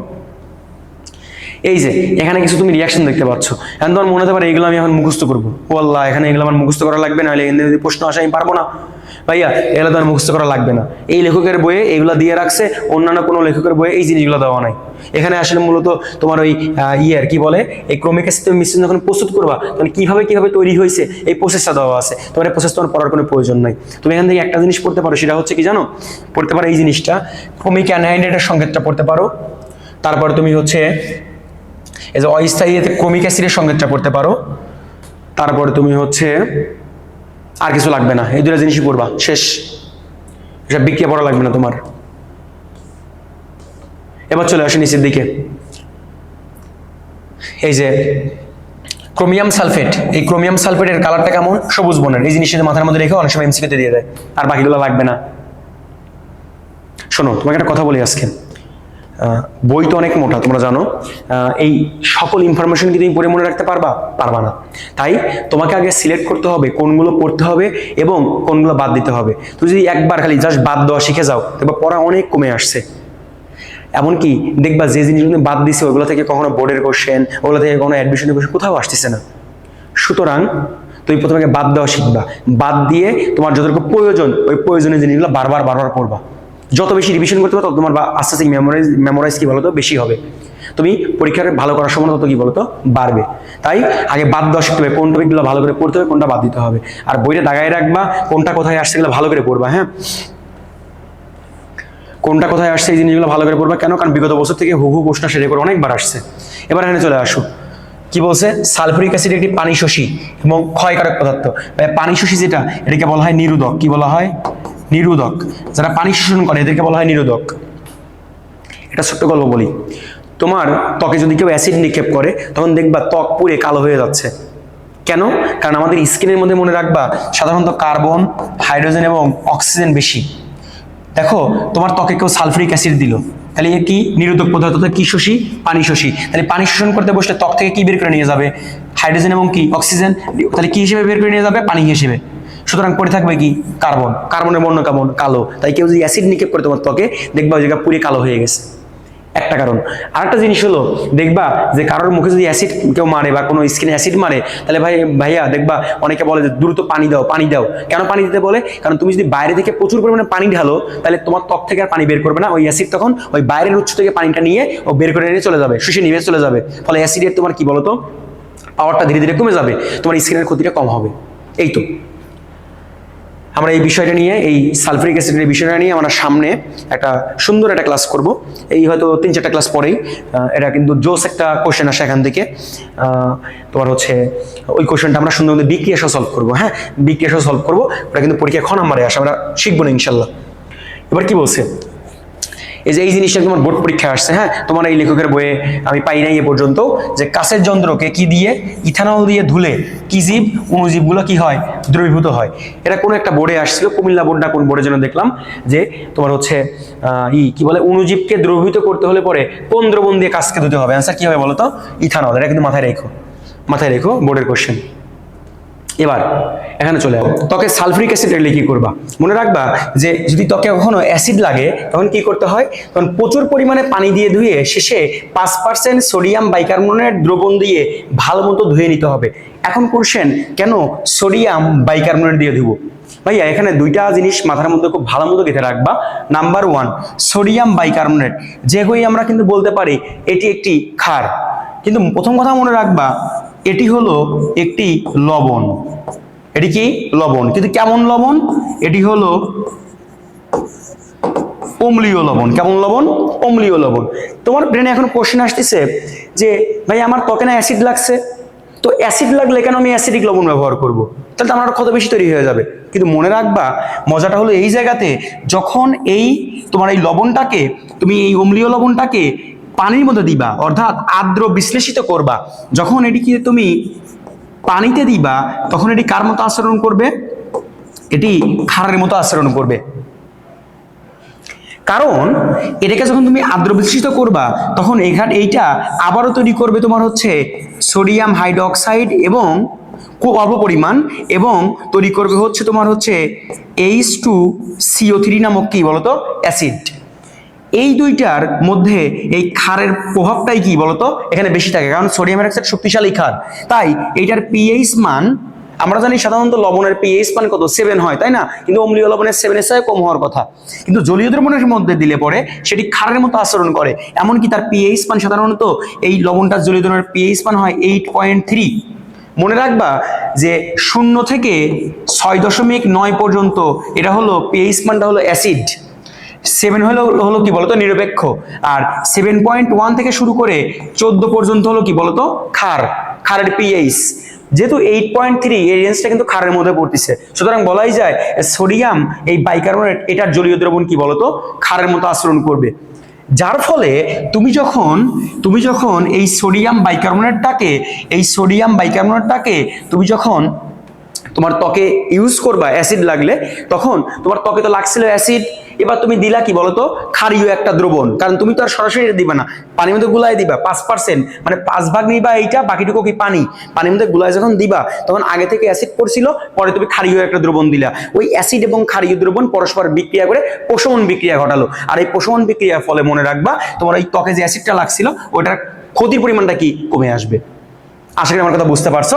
এরপরে কি বলছে দেখো, এটা কিন্তু মনে রাখো, এটা কিন্তু খুবই ইম্পর্টেন্ট একটা ইনফরমেশন কিন্তু ভাইয়া, এটা কিন্তু খুবই ইম্পর্টেন্ট একটা ইনফরমেশন, মাথায় রাখো। এটা কিন্তু হুট করে আমরা দেখে যে কেউ যে কোনো নাম বলে দিতে পারি, কিন্তু মনে রাখবা এটি হলো অম্লীয় লবণ, কিন্তু জলীয় দ্রবণটা কেমন বলতো ক্ষারের মতো আচরণ করে। কেন? কারণ পানির মধ্যে দিলে পরে সে সামান্য সোডিয়াম হাইড্রোক্সাইড ক্ষার তৈরি করে ফেলে এবং তোমার হচ্ছে H2CO3 অর্থাৎ কার্বনিক অ্যাসিড তৈরি করে ফেলে। কিন্তু সোডিয়াম হাইড্রোক্সাইড ক্ষার ওটা শক্তিশালী ক্ষার হওয়ার কারণে ওর পিএইচ মানটা কিন্তু বেশি, তাই ওইটার পিএইচ মান 7 না হয়ে কিছুটা কি বলতো ক্ষারের দিকে চলে যায়, অর্থাৎ 8.3 হয়ে যায়। তাই কিন্তু ওকে কি বলা হয় বলতো, তোমার হচ্ছে ক্ষারীয় প্রকৃতির বলা হয়। কথাটা মাথায় রেখো কিন্তু একটু। এবার চলে আসি আমরা যে গ্লাস সামগ্রী থেকে তৈল বা গ্রিস জাতীয় পদার্থ দূর করতে প্রয়োজনে অ্যাসিটন দ্রাবক ব্যবহার করা হয়। মনে রাখবা এই অ্যাসিটনের আরেকটা নাম হলো প্রোপানন। কার্বন কয়টা, 1 2 3, 3টা কার্বনের জন্য হলো প্রোপ, আর যে সিও, এই যে মনে রাখবা সি ডাবল বন্ড ও, এই মূলকটা থাকার কারণে এর শেষে কি উচ্চারণ হবে বলতো, নন। তোমাদের যখন জৈব যৌগ পড়াই আমি সেকেন্ড পেপারের সেকেন্ড অধ্যায়, তখন এই জিনিসগুলোর নামকরণ শেখাবো না আমি। আপাতত তোমাদের এগুলো তো নেই, ফার্স্ট ইয়ারে সেকেন্ড ইয়ারে জিনিসগুলো আছে শেখাবো ইনশাল্লাহ। CH3CO CH3 কার্বন 3টা থাকার কারণে এখানে কি বলতো প্রোফ, আর সিও মূলকটা থাকার কারণে কি হবে বলতো নন। তাহলে কি প্রোপ যোগ নন ইকুয়াল টু কি প্রোপানন। এই যোগটার নাম কিন্তু প্রোপানন বলা হয়, আবার কি অ্যাসিটনও বলা হয়। আশা করি তোমাদের এই পর্যন্ত ক্লিয়ার ইনশাল্লাহ। ওকে। কস্টিক সোডার সংকেত হলো সোডিয়াম হাইড্রোক্সাইড, কস্টিক পটাশের সংকেত কি পটাশিয়াম হাইড্রোক্সাইড, মাথায় রাখবা। আর ক্ষয়কারক দুর্বল অ্যাসিড মনে রাখো, ক্ষয়কারক কি দুর্বল অ্যাসিড, সেটা হলো কি হাইড্রোফ্লোরিক অ্যাসিড। এইচএফ কাঁচপাত মানে কাঁচের উপাদানের সাথে বিক্রিয়া করে তোমার কাঁচকে কি করে ক্ষয় করে। এমসিকিউ আসে নিচের কোন অ্যাসিড কাঁচকে ক্ষয় করতে পারে, অ্যান্সার কি দিবা বলো তো হাইড্রোফ্লোরিক অ্যাসিড। মনে রাখবা এই এইচএফ দিয়ে কাঁচের উপরে ফুল কাটা হয়, কাঁচের উপরে বিভিন্ন ডিজাইন দেখো অনেক সময়, ওই ডিজাইনের ফুলগুলো কাটা হয়, মনে রাখবা এইচএফ দিয়ে, মাথায় রেখো। এবার এখান থেকে দুইটা কোশ্চেন আসে, আমরা এটা পড়বো। সেটা হচ্ছে কি জানো, এই যে ফুলটা কাটা হচ্ছে কিভাবে, ফুলটা কাটা মানে ক্ষয়টা করে কিভাবে কাজকে। মনে রাখবা তুমি যদি হারপিক দিয়ে কাজ পরিষ্কার করতে যাও, হারপিকের মধ্যে থাকে কি জানো সোডিয়াম হাইড্রোক্সাইড। ওটা কিন্তু কাঁচের যে সিলিকন ডাইঅক্সাইড উপাদানটা আছে না, ওর সাথে রিঅ্যাক্ট করে কাঁচকে আরো কি করে ফেলে, ঘোলা করে ফেলে। সুতরাং পরিষ্কার তো হবেই না, বরং কাঁচ নষ্ট হয়ে যাবে। তাই কাঁচ পরিষ্কার করার জন্য অবশ্যই হারপিক ব্যবহার করা কি বলতো যাবে না। হারপিকের মধ্যে কি থাকে সোডিয়াম হাইড্রোক্সাইড থাকে, কিন্তু এটা ইউজ করা কিন্তু যাবে না, মাথায় রেখো। এবার কি বলছে যে তোমার হচ্ছে গাঢ় সোডিয়াম হাইড্রোক্সাইড কাঁচের মধ্যস্থ উপাদানের সাথে সিলিকন ডাইঅক্সাইডের সাথে বিক্রিয়ার ফলে সোডিয়াম সিলিকেট তৈরি করে, এর ফলে কাঁচ অমসৃণ হয়ে যায়। ভাইয়া প্রথমে তো আমি বললাম কি যে তুমি কিভাবে এই শেপ দিয়ে এই কাঁচকে ক্ষয় করবা, কাঁচের বা ফুল কাটবা, এই প্রসেসটা এখানে কিছুটা দেওয়া আছে। কিভাবে ক্ষয় করে প্রশ্ন আসতে পারে, এই শেপ কিভাবে তোমার কাঁচকে ক্ষয় করে ফেলে। তুমি কি করবা, তুমি প্রথমে এই রিঅ্যাকশনটা লিখবা কি সোডিয়াম সিলিকেট অথবা যে পটাশিয়াম সিলিকেট উৎপন্ন হইল, এর সাথে তুমি যদি এর মধ্যে তুমি যদি এখন এই অ্যাসিডটা মিক্সার করো, অ্যাসিডটা মিক্সার করলে পরে সে কি করবে, ধরো তুমি সোডিয়াম সিলিকেট উৎপন্ন হয়েছে, এটা বিক্রিয়ায় এই খাটটা এবং সিলিকার সাথে বিক্রিয়া করে সোডিয়াম সিলিকেট তৈরি করছে। এবার এর সাথে যখন বিক্রিয়া হবে মানে এই অ্যাসিডটার হাইড্রোফ্লোরিক অ্যাসিডের বিক্রিয়া করে সোডিয়াম ফ্লোরাইড, সিলিকন টেট্রাফ্লোরাইড এবং পানি তৈরি করবে। সেই সিলিকন টেট্রাফ্লোরাইডের সাথে ওই অতিরিক্ত পরিমাণে এই বিক্রিয়া করে তৈরি করবে কি বলতো, এই যে হাইড্রোফ্লোরো কি সিলিসিক অ্যাসিড, যাকে প্রকাশ করা হয় H2SI কি F6 দিয়ে, এবং কাঁচপাত্রটা মানে কাঁচটা কি হয়ে যাবে বলতো ক্ষয় হয়ে যাবে। এই তো এখানে এই প্রসেসটুকু এখানে বলছে যে কিভাবে এই শেপটা তোমার ক্ষয় করে। যদি পরীক্ষায় আসে তাহলে তুমি এখান থেকে এই রিঅ্যাকশনটা এবং এই রিঅ্যাকশন যে কোনো একটা, এখান থেকে যে কোনো একটা রিঅ্যাকশন, এখানকার দুইটা রিঅ্যাকশন দেওয়ার পরে বলবা এভাবে তোমার কি বলতো কাজ কি ক্ষয় করা সম্ভব। এই তো সেগুলো রিডিং করবা লাগবে না, আমাদের ফার্স্ট ক্লাস এতটুকু পর্যন্তই ছিল। হ্যাঁ, এখন আমরা এই অংশের এই 1.4 আগ পর্যন্ত বাসায় ভালো করে পড়বা। পড়ার পরে আমরা নিচে কিছু কোশ্চেন দিয়ে রাখছি, আমরা পরবর্তী দিন থেকে শুরু করবো 1.4 থেকে, লেকচার 1-2 হিসেবে যাবে। হ্যাঁ, বইটা একদম পাতা পাতা করে ফেলা দিবে, একদম সহজ, এগুলো যা দাগায় দিচ্ছে এর বাইরে কোনো প্রশ্ন আসবে না। দেখো কি বলছে, চলো আমরা মেডিকেলের কিছু কোশ্চেন সলভ করি। দেখো এখান থেকে আসা মেডিকেলের কোশ্চেন কি, ক্রমিক অ্যাসিড মিশ্রণ দ্বারা বুলেট পরিষ্কার করাকালীন কিরূপ বিক্রিয়া ঘটে। এটা সবাই জানো তোমরা, এখানে কোন বিক্রিয়া ঘটে বলো তো, জারণ বিক্রিয়া। আমরা বারবারই বললাম কিন্তু উপরে লেখা ছিল। রাসায়নিক ল্যাবে গ্লাস সামগ্রী পরিষ্কারের জন্য সর্বোত্তম পরিষ্কারক কোনটি, আমরা সবাই জানি কি মিশ্রণ বলো তো, ক্রমিক অ্যাসিড মিশ্রণ। কি মিশ্রণ, ক্রমিক অ্যাসিড মিশ্রণ। উপরে গোল করে 30টা দেওয়া রয়েছে ভাই, ওরা মেডিকেল ডেন্টাল সব জায়গায় আসছে। নিচের কোনটি ল্যাবরেটরিতে সর্বোত্তম কাজ পরিষ্কারক, 100% কি উত্তর হবে বলো তো, তোমার হচ্ছে কি কি কি আছে, ডিটারজেন্ট, ক্রমিক অ্যাসিড, সোডা আর কি সাবান, উত্তর কি হবে ক্রমিক অ্যাসিড। বুলেটের ভিতরে গ্রিস জাতীয় পদার্থ দূর করার জন্য কোনটা ব্যবহার করা হয়, কোথায় আসছে মেডিকেল ভর্তি পরীক্ষা। তাহলে এর অ্যান্সার কি হবে বলো তো, দেখো কত চালাক এরা, গাঢ় সালফিউরিক অ্যাসিড নরমালটা, গাঢ় পটাশিয়াম ডাইক্রোমেট হালকা H2SO4, গাঢ় এইটা এটা নরমাল লিখে রাখছে। দেখছো কত ক্রিটিক্যাল প্রশ্ন হয় মেডিকেল ভর্তি পরীক্ষা। দেখো কত ক্রিটিক্যাল একটা কোশ্চেন এমসিকিউ করছে যে বুলেটের ভিতরে তেল গ্রিস পরিষ্কার করার জন্য কোনটি তোমার দূর করতে কোনটি ব্যবহার করা হয়। দেখো প্রশ্নটা কত অপশনগুলো ক্রিটিক্যাল, একই জিনিস দিয়ে রাখছে সবগুলোতেই K2Cr2O7 আর তোমার H2SO4, বাট কোশ্চেনটা ধরন বুঝতে পারছো। অ্যান্সার কোনটা হবে বলো তো, অ্যান্সার হবে কিন্তু যে K2Cr2O7 আর কি গাঢ় সালফিউরিক অ্যাসিড। অ্যান্সার কি ক নাম্বারটা। দেখছো এই জন্য কিছু কোশ্চেন একটু ক্রিটিক্যাল করে, পড়ার সময় একটু ভালো করে পড়বা। কি বলছে, ল্যাবরেটরিতে ব্যবহৃত কাঁচের তৈরি যন্ত্রপাতি নিরাপদ পরিষ্কার করতে নিচের কোনটি ব্যবহৃত হয়। এটা আর কি বলাবো বলো তো, এই যে এখানে আবার দেখো কোনো গাঢ় মারা কোনো কিছুই লেখে নাই, জাস্ট দিয়ে রাখছে, অপশন তোমার দাগানো লাগবে, তাই তোমার এটা উত্তর হবে। দেখো এটা কত জায়গায় আসছে, দেখো এই যে কতবার বোর্ডে আসছে, তারপরে বিশ্ববিদ্যালয়ে আসছে, বিভিন্ন বোর্ডে আসছে, আবারও বোর্ডে আসছে, অনেক জায়গায় আসছে ভাই, পড়বা। এবার কি বলছে, এটা অন্য একটা লেখকের বইয়ের প্রশ্ন। সার্জিক্যাল গ্লাভসে কোন ইলাস্টোমারটি ব্যবহার করা হয়, অবশ্যই অ্যান্সার কি হবে বলো তো, পলিআইসোপ্রিন, মাথায় রাখবা। কোনটি সহজে পচনশীল? অবশ্যই কি নাইট্রাইল রাবার গ্লাভস, আমরা পরে আসছি একটু আগেই। কোন হ্যান্ড গ্লাভসে প্রোটিন থাকে? ওই যে লাটেক্স কই গেল, ওই যে লাটেক্সে প্রোটিন থাকে, ওই জন্য তো কি হয় বলতো, চুলকানি হয়, অ্যালার্জি চুলকানি হয়। হ্যান্ড গ্লাভস ব্যবহার করবে কখন? তীব্র অ্যাসিড ক্ষারের ক্ষেত্রে অবশ্যই সঠিক, বিষাক্ত ভারী ধাতুর ক্ষেত্রে অবশ্যই সঠিক, সেমি ডিসপোজেবল টাইপের উপাদানের বেলায়। ভাই এটার বেলায় তোমার ব্যবহার করার কোনো প্রয়োজন নাই। তুমি তাহলে অ্যান্সার কোনটা হবে বলো তো? ক নাম্বারটা, 1 ও 2। এই দেখো সুন্দর একটা এমসিকিউ, কোথায় আসছে? খুলনা বিশ্ববিদ্যালয়ে। তোমার ভাজাইন আক্সারের বই কিন্তু ছিল না, অন্য লেখকের বইয়ে। ল্যাসাইল পরীক্ষার নিরাপত্তার জন্য কোনটি ব্যবহার করা উচিত? একটু আগে বলছি ল্যাসাইল পরীক্ষায় কি বিভিন্ন ধরনের গ্যাস উৎপন্ন হয়, ওটার জন্য কি ব্যবহার করবো বলতো? মাস্ক ব্যবহার করবো, সোজা হিসাব শেষ। কোন রাসায়নিক পদার্থের জন্য ল্যাবরেটরিতে মাস্ক ব্যবহার করা প্রয়োজন নেই? প্রয়োজন নেই। কার্বন মনোঅক্সাইড অবশ্যই প্রয়োজন আছে। H2S, ডিমের মতো পচা গন্ধ, পচা ডিমের মতো গন্ধ, বুঝছো? এটা ভাইয়া ইউজ করতে অবশ্যই হবে। HCl অবশ্যই ইউজ করে। ভাই অক্সিজেনের জন্য কি মাস্ক লাগে? অক্সিজেন তো সবসময় আমরা নাক দিয়ে নিচ্ছি, সুতরাং মাস্কের কোনো প্রয়োজন নেই অক্সিজেন ব্যবহার করতে, মানে অক্সিজেনের ক্ষেত্রে। সুন্দর একটা কোশ্চেন ছিল। দেখো এবার এটা কোথা থেকে আসছে? ডেন্টালে। কি বলছে? ল্যাবরেটরিতে কখন, মানে যখন অ্যাসিড মানে ক্ষার বা বিভিন্ন বিষাক্ত পদার্থ নিয়ে কাজ করা হয় তখন কোন ধরনের সাবধানতা অবলম্বন করা উচিত? অ্যাপ্রন পরা, অ্যাসিড ক্ষার বিষাক্ত দেখাচ্ছে, অ্যাপ্রন পরা, গগলস ব্যবহার করা, তোমার কি মাস্ক ব্যবহার করা, আর হলো কি গ্লাভস ব্যবহার করা। যখন অ্যাসিড ক্ষার এবং বিভিন্ন বিষাক্ত পদার্থ নিয়ে কাজ করবা, ভাইয়া যখন বিষাক্ত পদার্থ নিয়ে কাজ করবা তখন তোমার হাতে তোমার অ্যাসিড লাগতে পারে, খাল লাগতে পারে, অবশ্যই তোমার কি করতে হবে বলো তো? সবার প্রথমে কি করতে হবে? গ্লাভস পরতে হবে, মাথায় রাখো। শুষ্ক AlCl3 অ্যালুমিনিয়াম ক্লোরাইড যোগ 3 মোল পানি বিক্রিয়া করে অ্যালুমিনিয়াম হাইড্রোক্সাইড এবং X উৎপন্ন করে।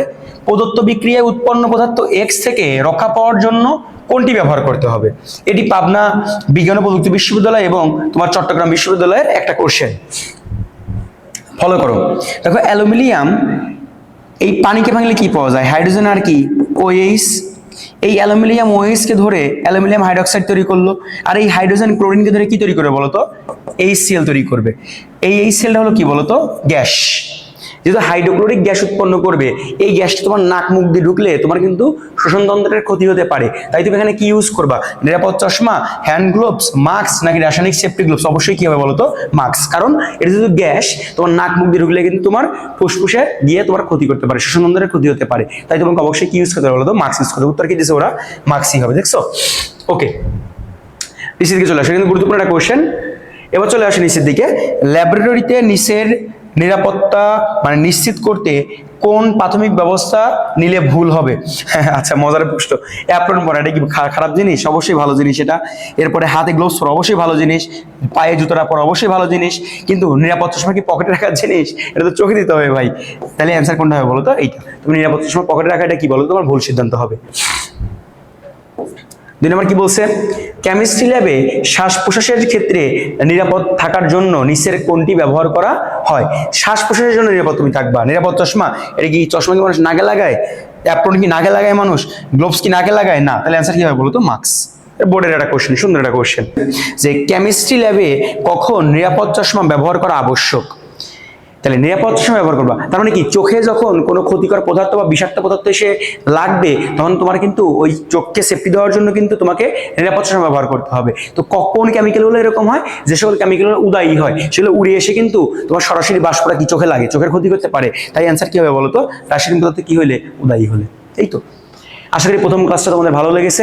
আমরা ইনশাল্লাহ পরবর্তীতে দ্বিতীয় ক্লাস নিয়ে হাজির হব। পরবর্তী দ্বিতীয় ক্লাস ঠিক এর পরবর্তী অংশ থেকে শুরু হবে। আমরা এভাবেই প্রত্যেকটা পার্ট শেখার পরে আমরা একাডেমিক এবং অ্যাডমিশনের সকল কোশ্চেন সলভ করবো ইনশাল্লাহ। সবাই ভালো থেকো, সুস্থ থেকো, আল্লাহ হাফিজ।